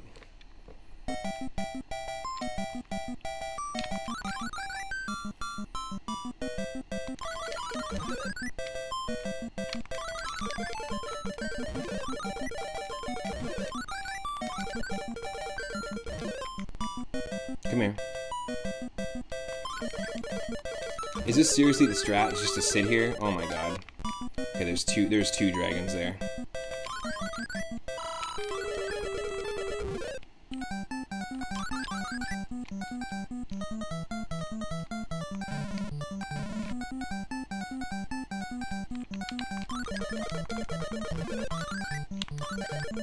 Like, growing up with RoboCop cartoons and then seeing the original movie was a scarring experience. Totally. I had RoboCop 2 on NES as one of the games I played a lot. And actually, it kind of sucks. It's not a great game, but I spent so many hours with it because I just played what I had, right? I didn't go out and, like, that's a pretty decent sized collection.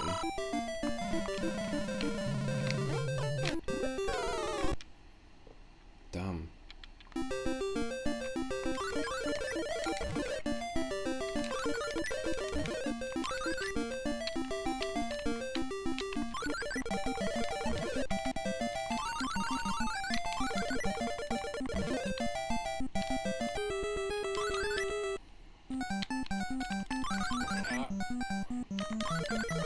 Played what we had. I refer you back to the Lester the Unlikely comment. Oh no. Oh no. Alright, Al. See you in a little bit. Thanks for the lurk. There we go. There we go. 100 over the high score. That's all I wanted. That's all I wanted.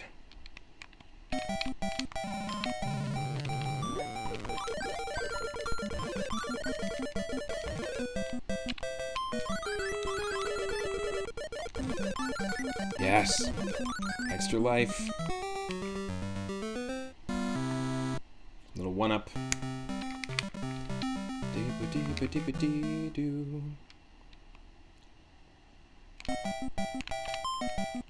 They were like, how can we make a theme song? I don't know. How can we make a theme song that sounds kind of like the Dig Dug theme song from the first game.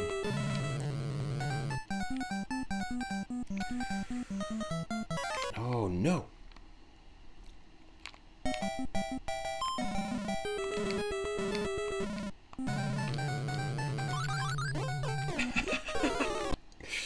Yeah, of course that's not going to work.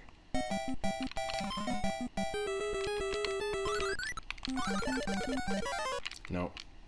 How are we going to do this? Okay, we got to lure them.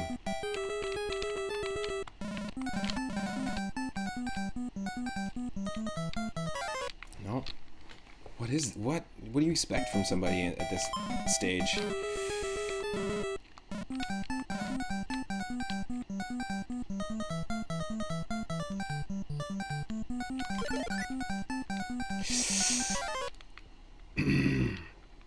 So dumb.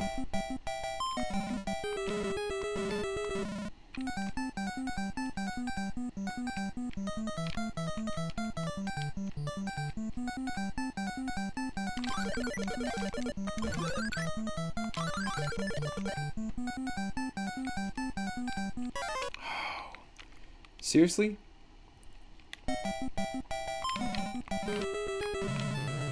There we go. That's what I'm talking about. It's just all about how you do it.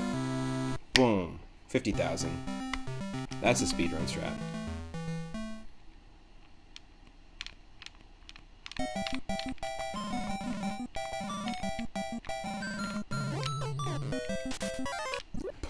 Okay.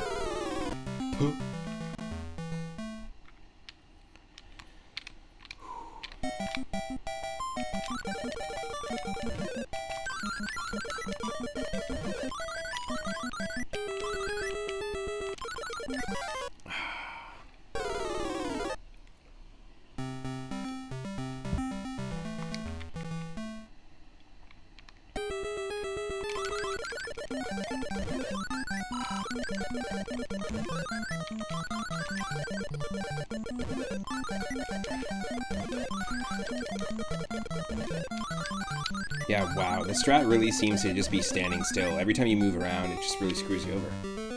What a weird way to program a game. Some of these bigger levels, you just gotta stand and wait for the enemies to come to you.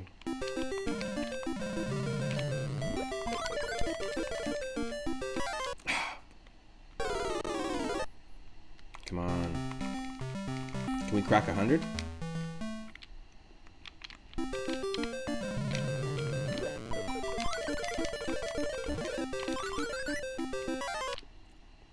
Block myself in. Can't walk through the enemies once you've blown them up.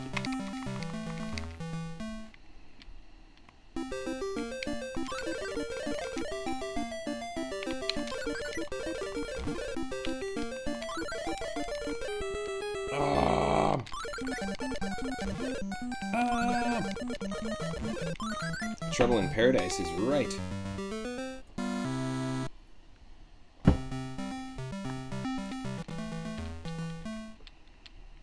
Or what? Trying to get all fancy now with me.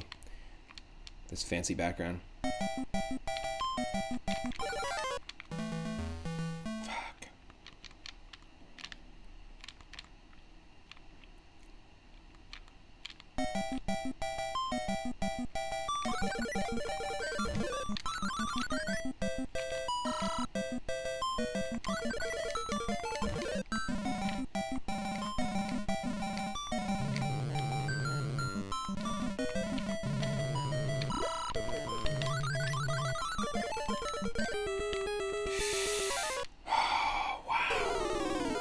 Is that it?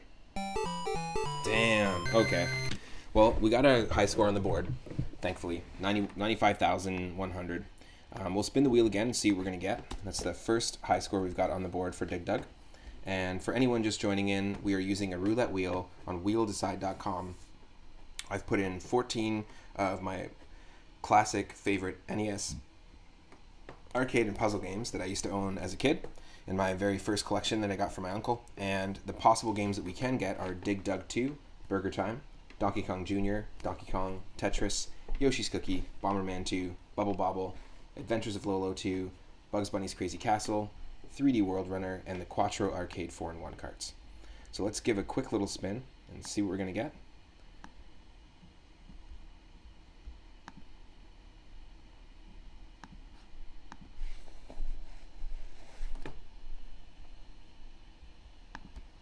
See what happens.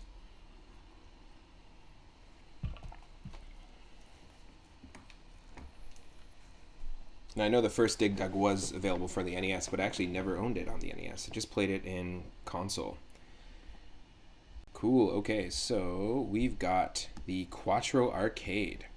So what I'll do whenever we get the Quattro Arcade game, because it's a 4-in-1, it's got 4 games. So I'm actually just gonna we'll try the first one. Or actually, you know what? The chat, you can pick the game. Should I play the first, the second, the third, or the fourth game in Quattro Arcade? And let me just add this to the high score. I've got like just a document where I'm keeping track of every high score. Perfect. So Quattro Arcade.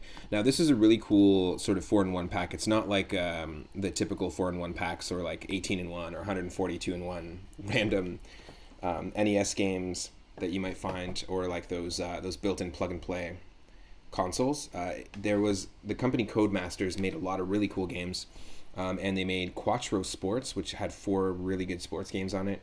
Quattro Arcade, which had 4 arcade games. Quattro Adventure had 4 sort of arcade platformer and sort of first person. Like one of the games is The Adventures of Dizzy, and Dizzy is basically, it's like an egg, but the game is sort of like a platformer meets a point-and-click adventure on the NES. And there's several of them. Treasure Island, Dizzy, really great music. But yeah, Codemasters made some pretty fun games. So we'll pull it up, and if you just want to throw a number into the mix between 1 and 4, then we'll pick that game. It's just 1 second here. Boo-da-ba-bow, boo-da-bow. Come on. Okay. So let me just play some more Pokemon Pinball music while we wait.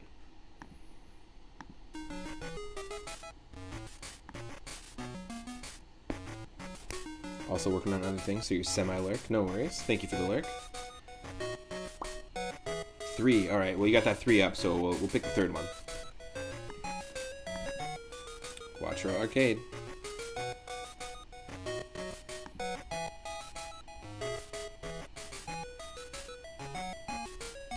So while I do this, I'm also going to update the wheel. I'm going to add Micro Machines, which was a Codemasters game as well. I had that game. I guess you can call it arcade style. It's not a puzzle game, but I'm adding Micro Machines to the mix.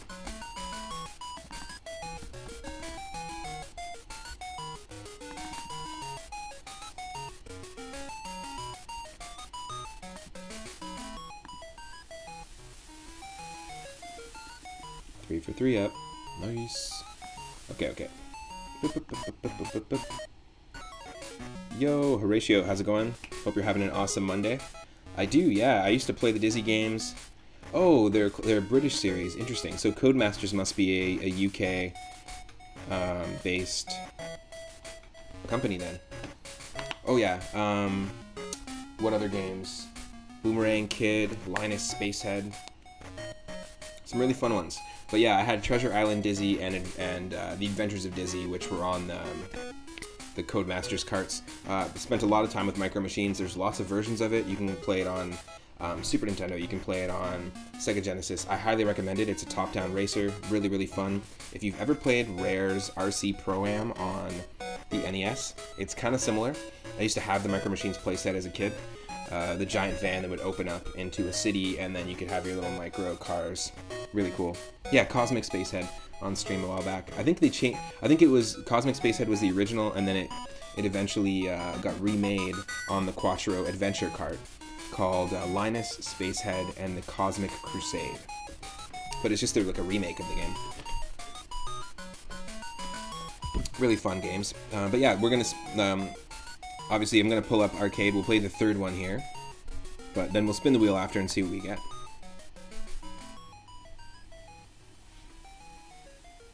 Oh, nice. Is this going to work?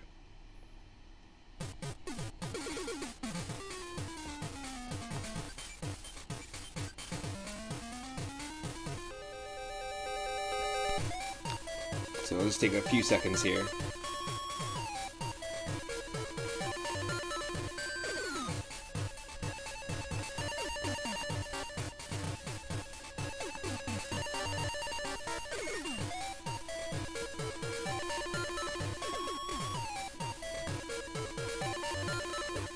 Oh, come on.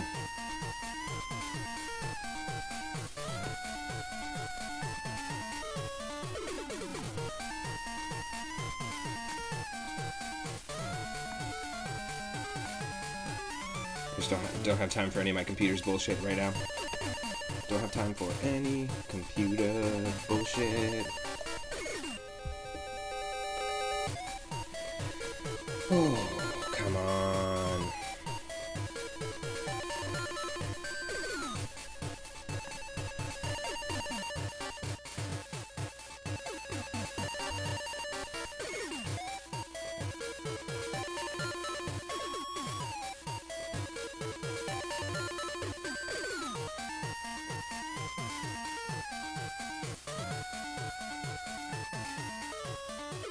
Yeah, ain't nobody got time for that.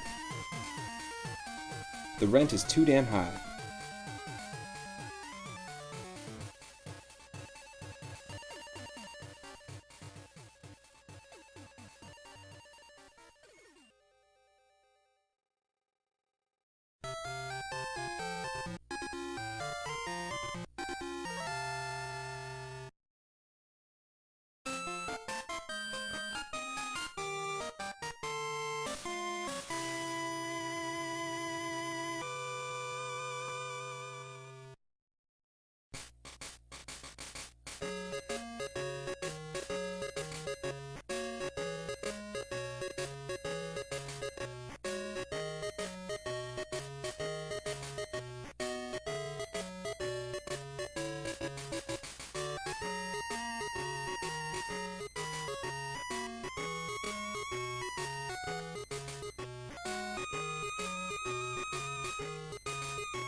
Damn, I love the soundtrack to Pokemon Pinball. Really great tunage.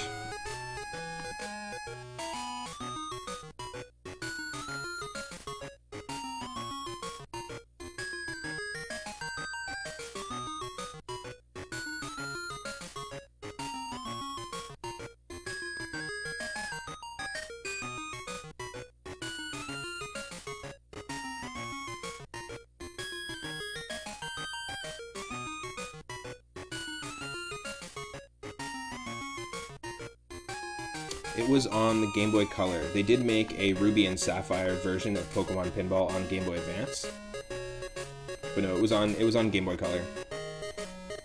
And it had like an enhanced cart as well, so it was a little bit more expensive Pokemon Pinball.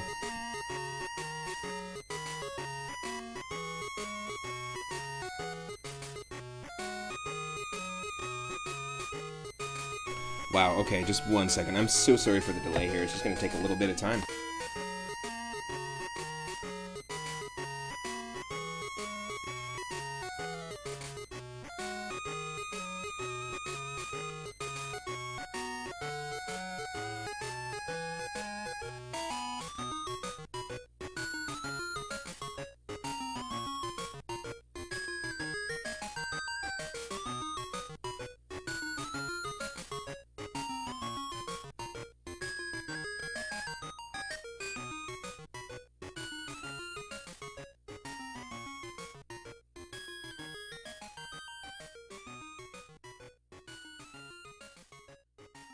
Oh, cool, you had the Kirby pinball game. That's a sweet one.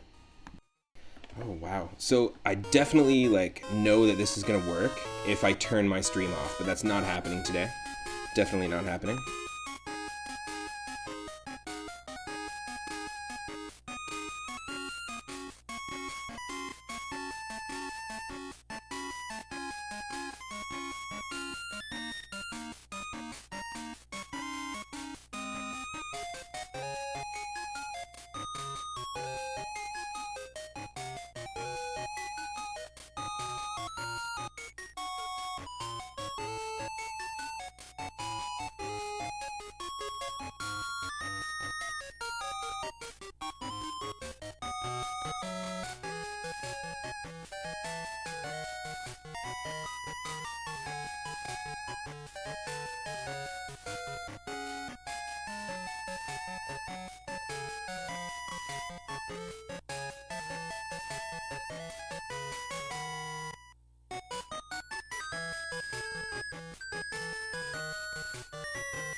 Honestly, my archive utility on my Mac is just crashing instantaneously when I'm streaming. The force quit, it just sends me to like a force quit situation. It's really stupid. I have a bunch of zip files on my computer of many things that I just can't open whenever I'm streaming. It's the dumbest thing. So it just ends up making situations like this and making them just extended and wasting our time. It is similar to the Pokemon card game music. Yeah, the Pokemon Pinball soundtrack. Oh, it's a shame. I do not want to have to restart my stream here. It's just a waste. I put all these videos up on YouTube, so it's just pointless to have to restart it. So I'm going to spin the wheel again. I'm super sorry. I will make sure that next time this does not happen.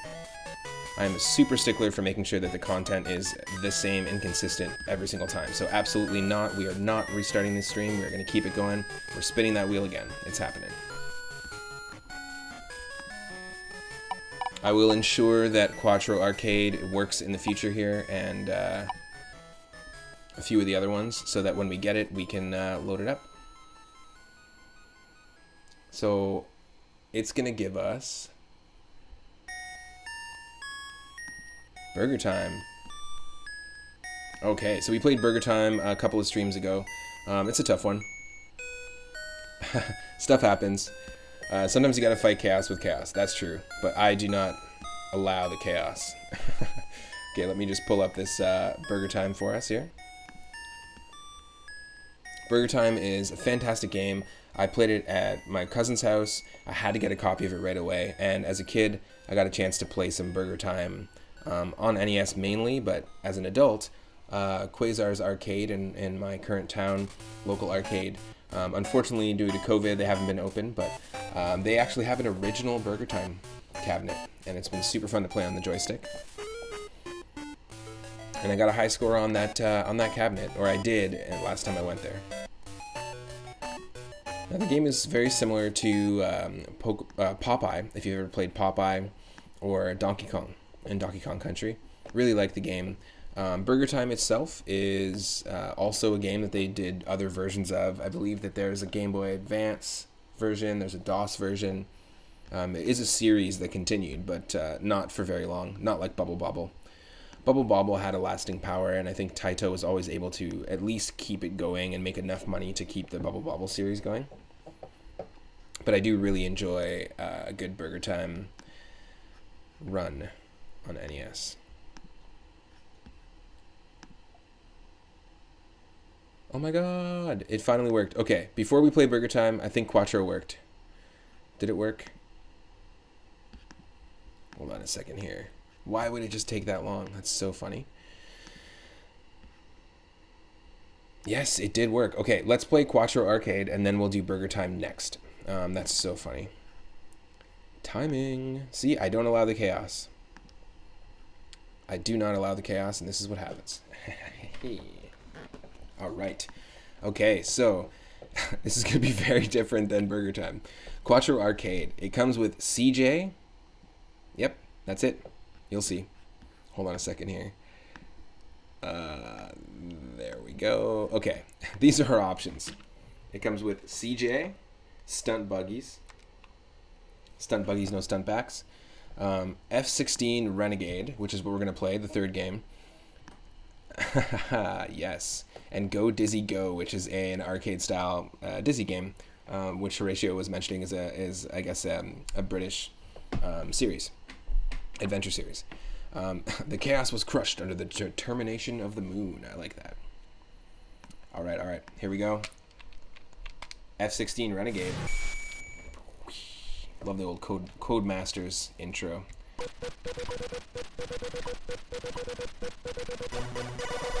Love the music. A lot of really cool Tim Follin-esque sort of waveforms. One of my favorite sort of aesthetics from NES games is when they have this sort of vibe to their soundtrack. It's actually really similar to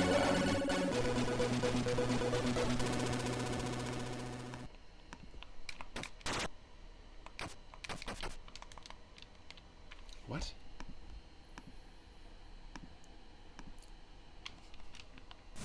It's really similar to the soundtrack to the game we played yesterday, Altered State, a 3D alien adventure, which was redeemed for our retro request, viewer request night by Michelle Butterfield. Okay, rookie mission. Here we go. It's a top-down shooter. Whoa. I remember playing this game. It was super janky. I had a lot of top-down shooters. I actually had Airwolf was really fun. I had 1942 back in the day, which is actually based off of a Steven Spielberg movie. Oh, awful. Yeah, no, not fun. This is certainly no Dig Dug and no Burger Time. In fact, I have to just quickly update this just because I want to update the title. But yeah, these games were pretty decent. I mean, for being a kid and growing up with the NES and we had Quattro Sports, Quattro Arcade, and Quattro Adventure. Some of these games kind of really became staples in my head. They're a little bit janky. This is obviously not the best top-down shooter, but they are kind of just ingrained in my memory, which is cool. Let me just update the title.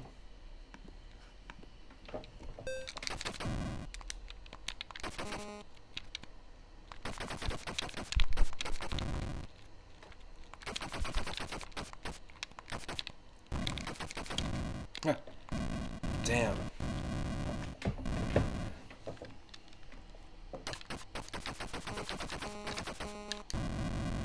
Done. We got trucked.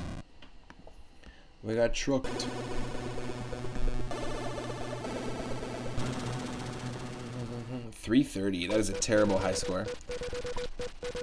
We have to beat at least 5,000 to even put one on the board. It's probably not going to happen, but we'll give it a few honest shots. Not the type of game I normally would play. I did play this one a ton in, like I said, Airwolf, which is based off of a television show from the 80s.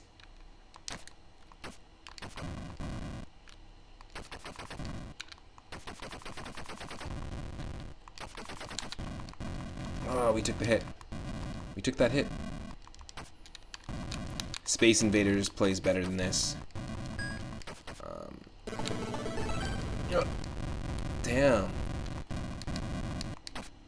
This is tricky. It's just hard to avoid and sometimes see the enemy bullets because they just flash.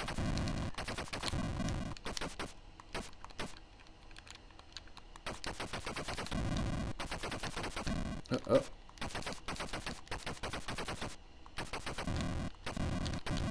There's lots of great shoot-'em-ups out there. I love the Gradius series. I love the Parodius series, which is really funny.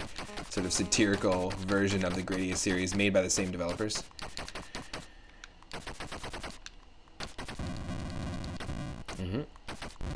Oh, 990. Can't even crack 1,000, can we? Yes, we can. Oh no. 1140.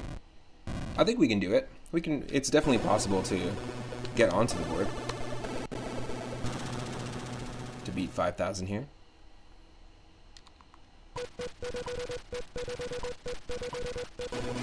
I don't know how the hell you'd play two-player unless you're going back and forth on missions here, because this screen does not allow for enough.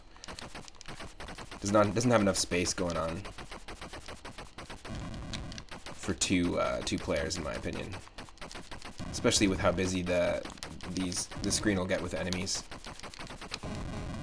Oh, yo. Okay, cool. I gotcha. That destroys those things. Alright.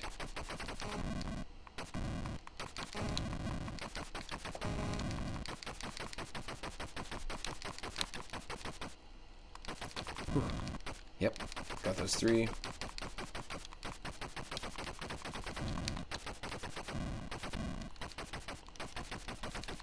The chaos has been crushed under the determination of the moon, indeed. Come on. Yep. 520, you know what that means, everyone. Smoke 'em if you got 'em. Because a hologram is just a telegram. You can send it anywhere. Oh, get out of here.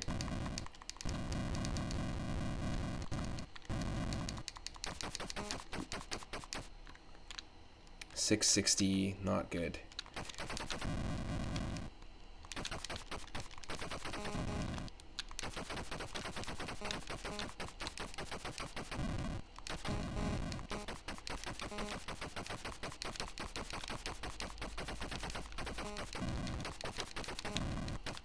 $890.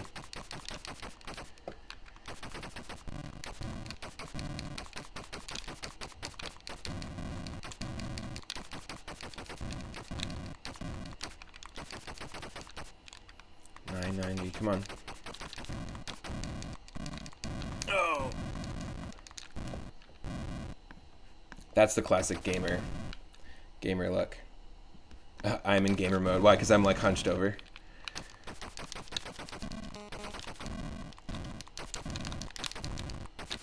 And focused like a motherfucker. It's the focus. You have to focus on these games. And I have some friends that are just like insanely good at these shmups. Two-Tone 8 is fantastic at shmups. Resolute Gamer.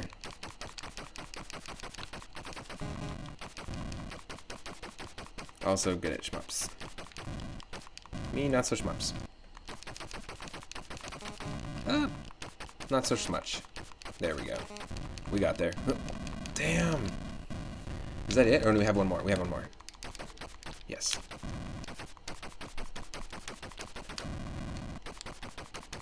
But 1110 is not great. 1150. Come on. Come on.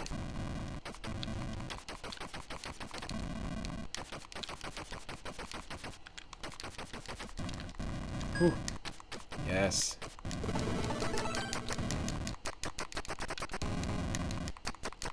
Yes.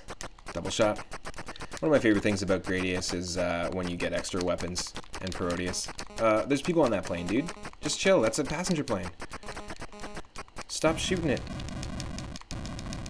Uh-oh. That is an ominous score. Everybody. Too real. Game over 2020. Game over, man. Game over.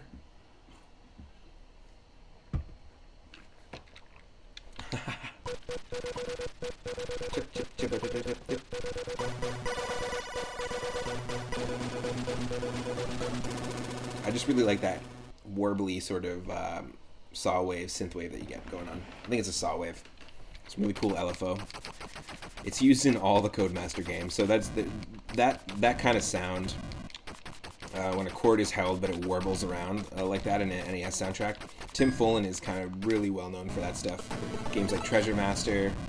Oh god, such a good start and I lost it. But there's just like an aesthetic that's used in all the Codemaster games. I'll start over. Nope, kill me. Yeah. From the top. From the top.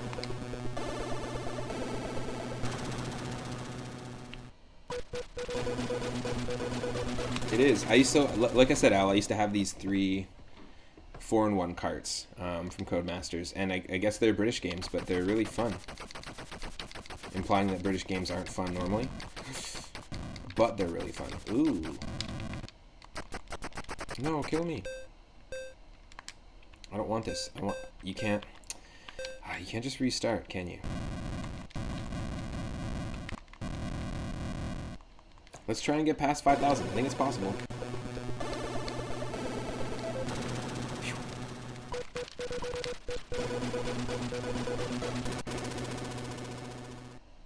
Okay.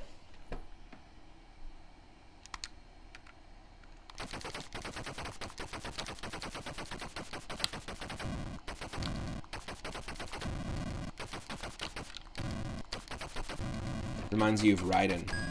Raiden? What's that?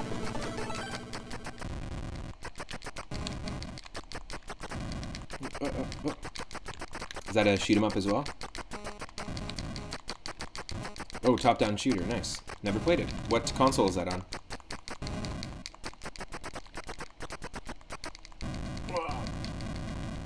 Not worth it. It's not worth losing a hit. Or losing a life at this early on. Shit.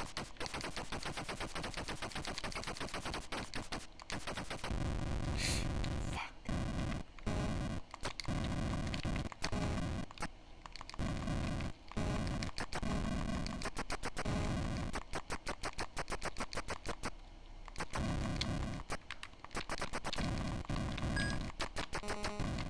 Yes. Triple. Oh, quadruple. Nice. That 4-shot. Oh, like Ikaruga. Raiden originally came out on PS1, then by 3 it was on PS3. Oh, cool. So it's originally on PS1. Interesting. That's really cool. It's not my, like I said, it's not my go-to genre, but I did spend a lot of time with a few shoot-'em-ups back in the day. Parodius is super fun.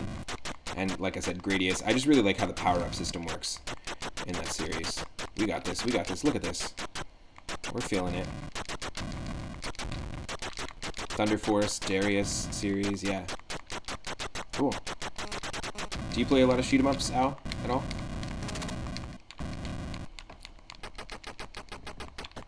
Oh, when you die, you go back like one stage of your weapon upgrade. I gotcha. 2,900.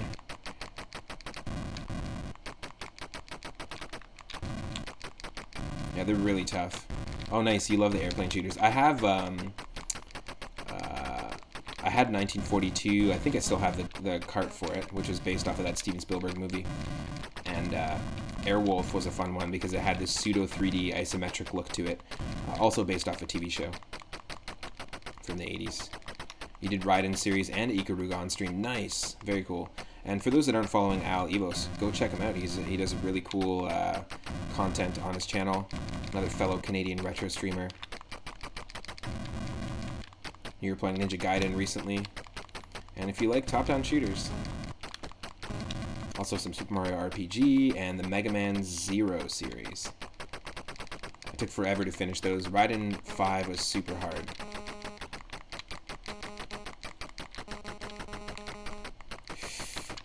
Is this supposed to be the boss? Kill all the people on the airplane. It's not exactly the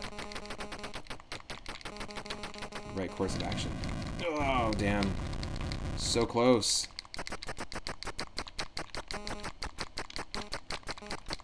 This totally is the boss.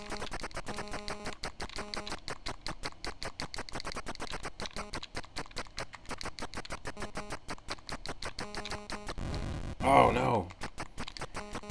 Einhander was the latest shooter that you've played. Nice.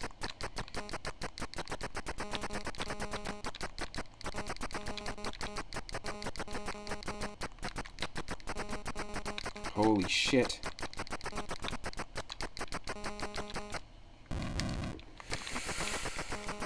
Just let me get to 5,000. It's over 5,000. As a matter of fact, it isn't.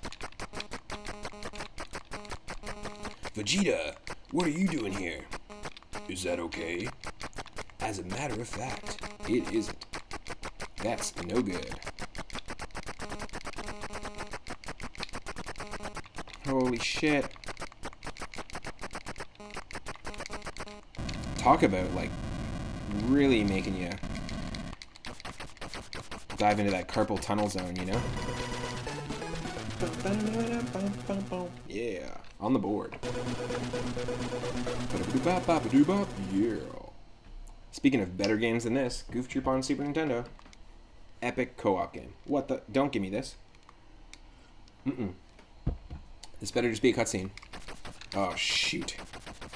What is this, mode 3.5 on the NES? Pre-mode 7? Whoa! Holy shit. It's like Super Strike Eagle that we played on one of our retro request nights. That's insane.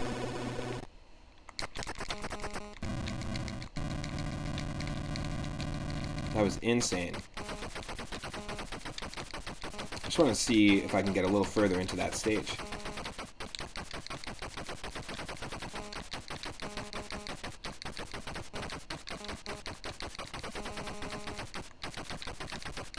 I'm just curious to see where it goes, because if it's going to give us a top-down section and then also give us a like third-person perspective section, that's pretty cool.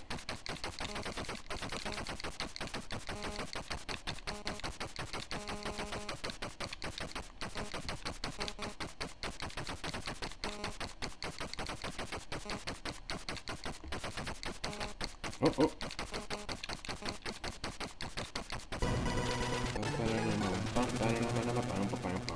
Here we go.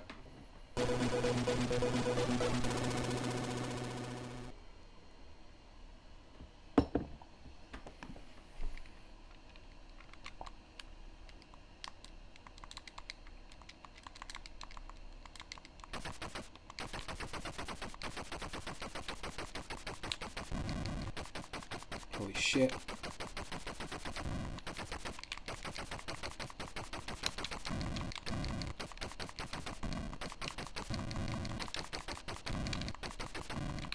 This is cool. I mean, this controls a little better than Super Strike Eagle does. And it kind of feels a little bit like 3D World Runner. I remember these stages, but I just, like I said, I haven't played these in years. So it's been nice to kind of revisit them with this Whim of the Wheel series. With our NES puzzle and arcade streams. Well, we got on the board 5590.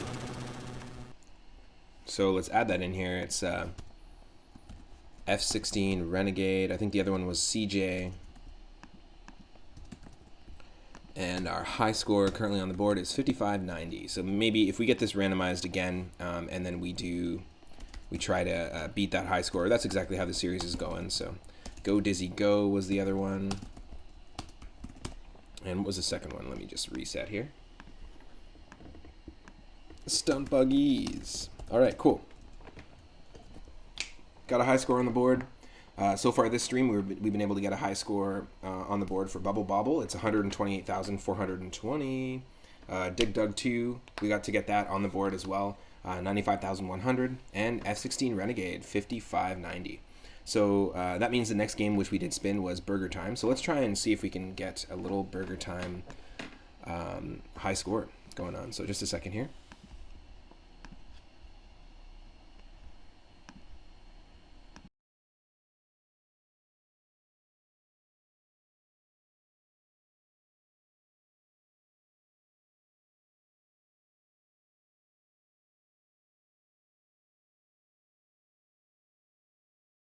Like I said, this game is a lot like Donkey Kong, Donkey Kong Jr., and Popeye.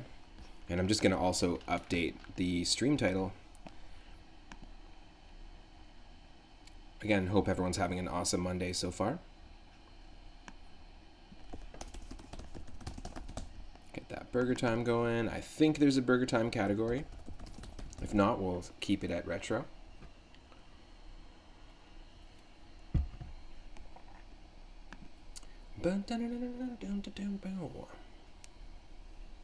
Come on.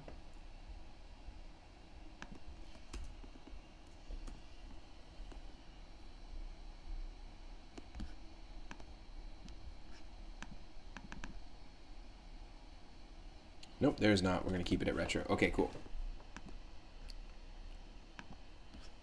Awesome. Restart. And away we go.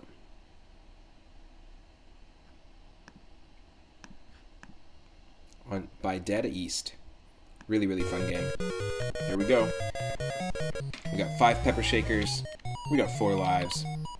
And where we step up on this ladder, if we're a pixel off when we're climbing these ladders, it's really going to mess with us. Can't get hit by these enemies. But we can pepper them to freeze them. And if we drop a platform of the burger, like a bun or lettuce or a piece of meat, while there's an enemy on it, it will drop 4 levels. If we just drop this, it's going to go down 1 level to the next orange platform. Super simple game, very arcade style. Many people have maybe played this in the arcade if you were lucky. And I'm lucky enough to have an arcade in my hometown that has the cabinet.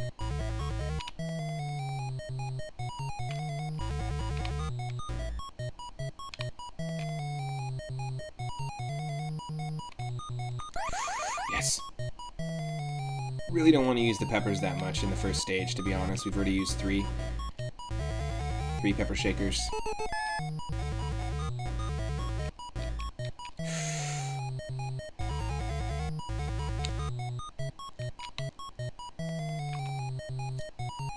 Yeah, we gotta be precise.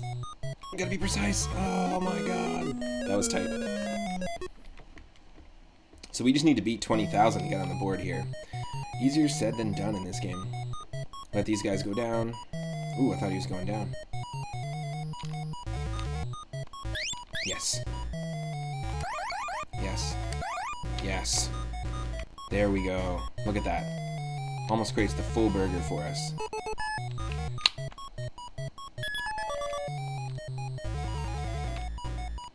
One pepper.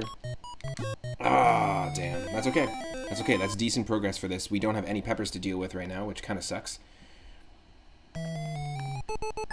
Whew.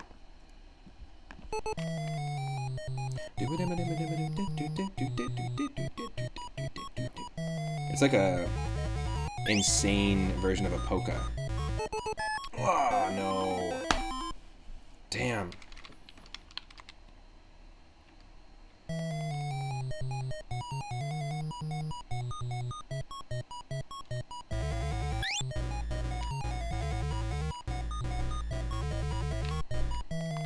Shoot. It's really easy to kind of paint yourself into a corner in this level. Or I guess pep yourself into a corner.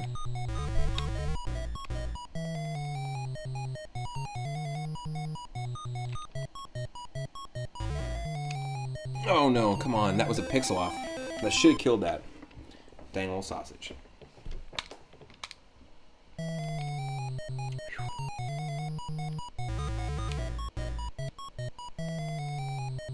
Nope.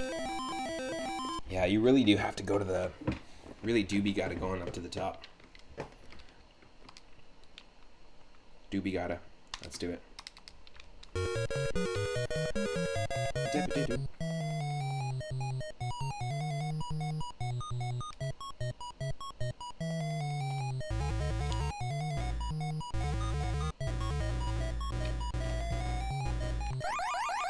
Yes.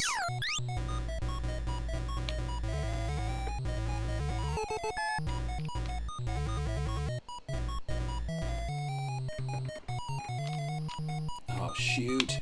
No!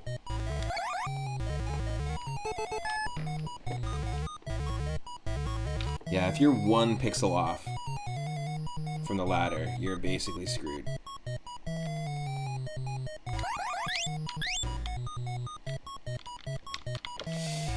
Or the floor platform, too, for that matter.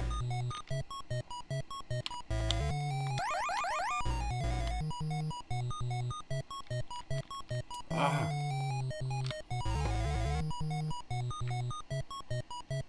Now, a lot of people saw me playing Bugs Bunny's Crazy Castle the last few times I was doing the NES puzzle and arcade games, and they were like, this game looks like it feels super janky. This game's a lot jankier. Definitely much better to play with a joystick in arcade, of course, but this is the version that I had back in the day. Oh my god.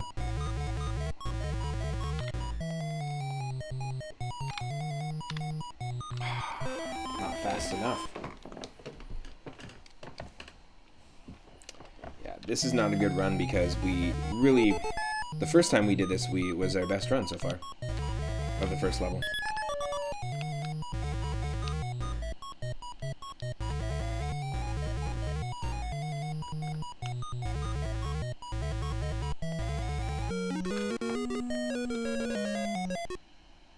Oh, you earn a pepper when you get that item. Okay, cool. That's good to know. You get an extra pepper shaker when we get the ice cream or the coffee. No! It's so easy to get cornered by the enemies here. So easy.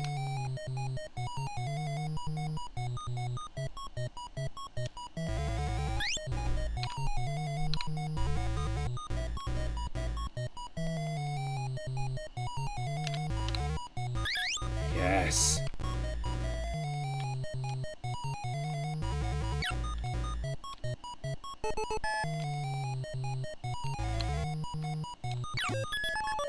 Yeah, okay, we did get a pepper though.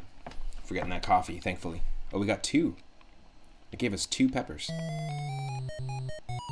Yes, please.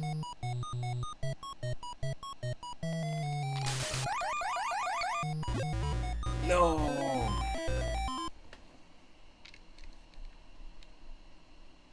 We're at 10,000. We're at 10,000, no lives.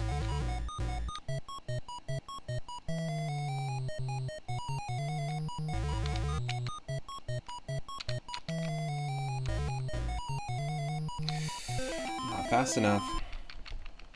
Anytime you're a pixel off, it slows you down by just a few milliseconds, and if that ends up happening 3 or 4 times, you're basically screwed. Let's try it again.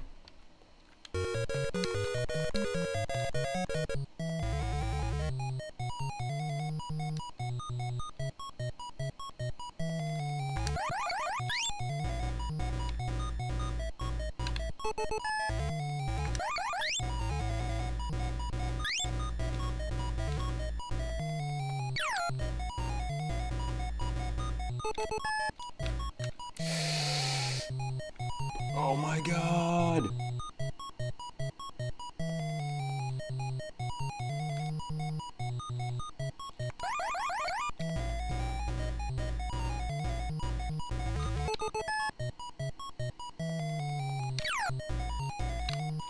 No. Holy crap. Nope.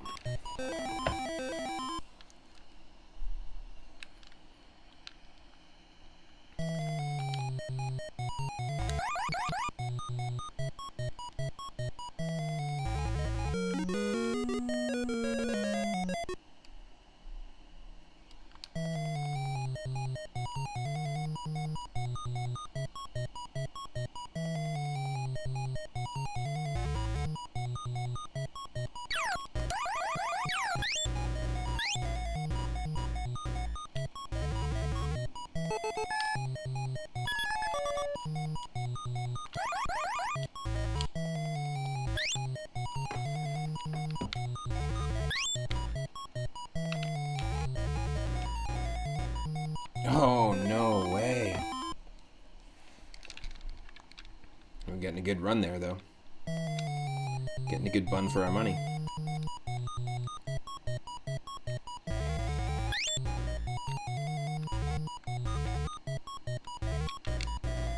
Damn. That timing.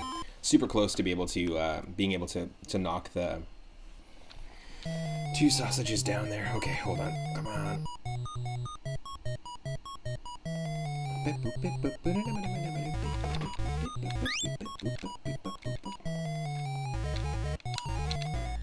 No, that timing.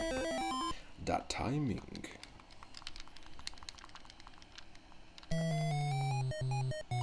So I've got a surprise game that I'm going to be playing in a little bit.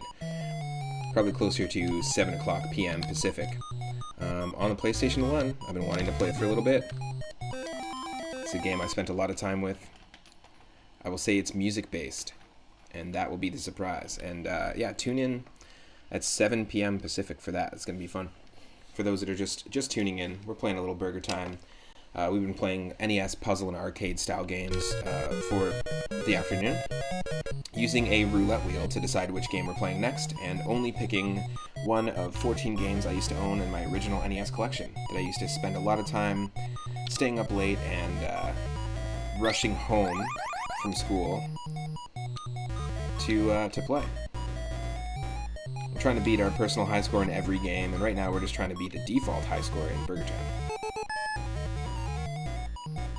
But so far, we've played some Dig Dug 2, we've played some Bubble Bobble. Yes!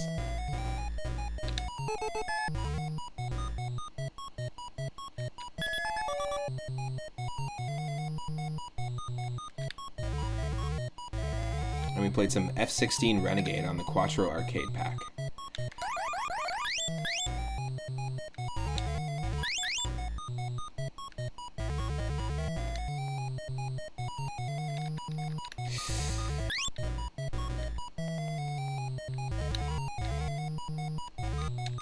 No. Wasted the pepper. Wasting that pepper.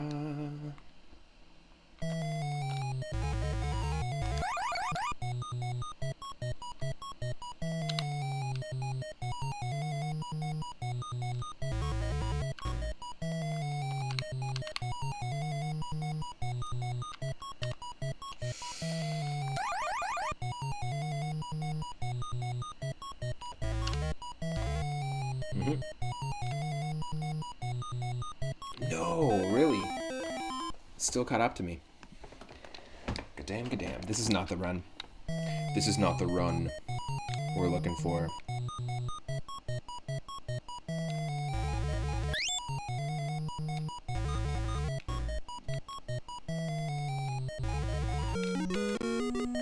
Yeah, you don't want to ever go to level 2 with no peppers in this game.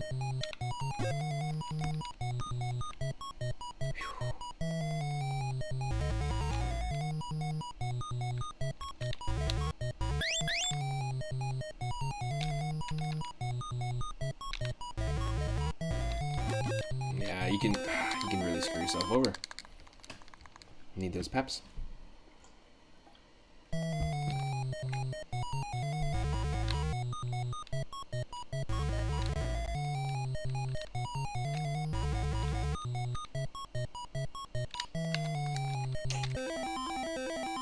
Well, if you stay down, you're basically screwed.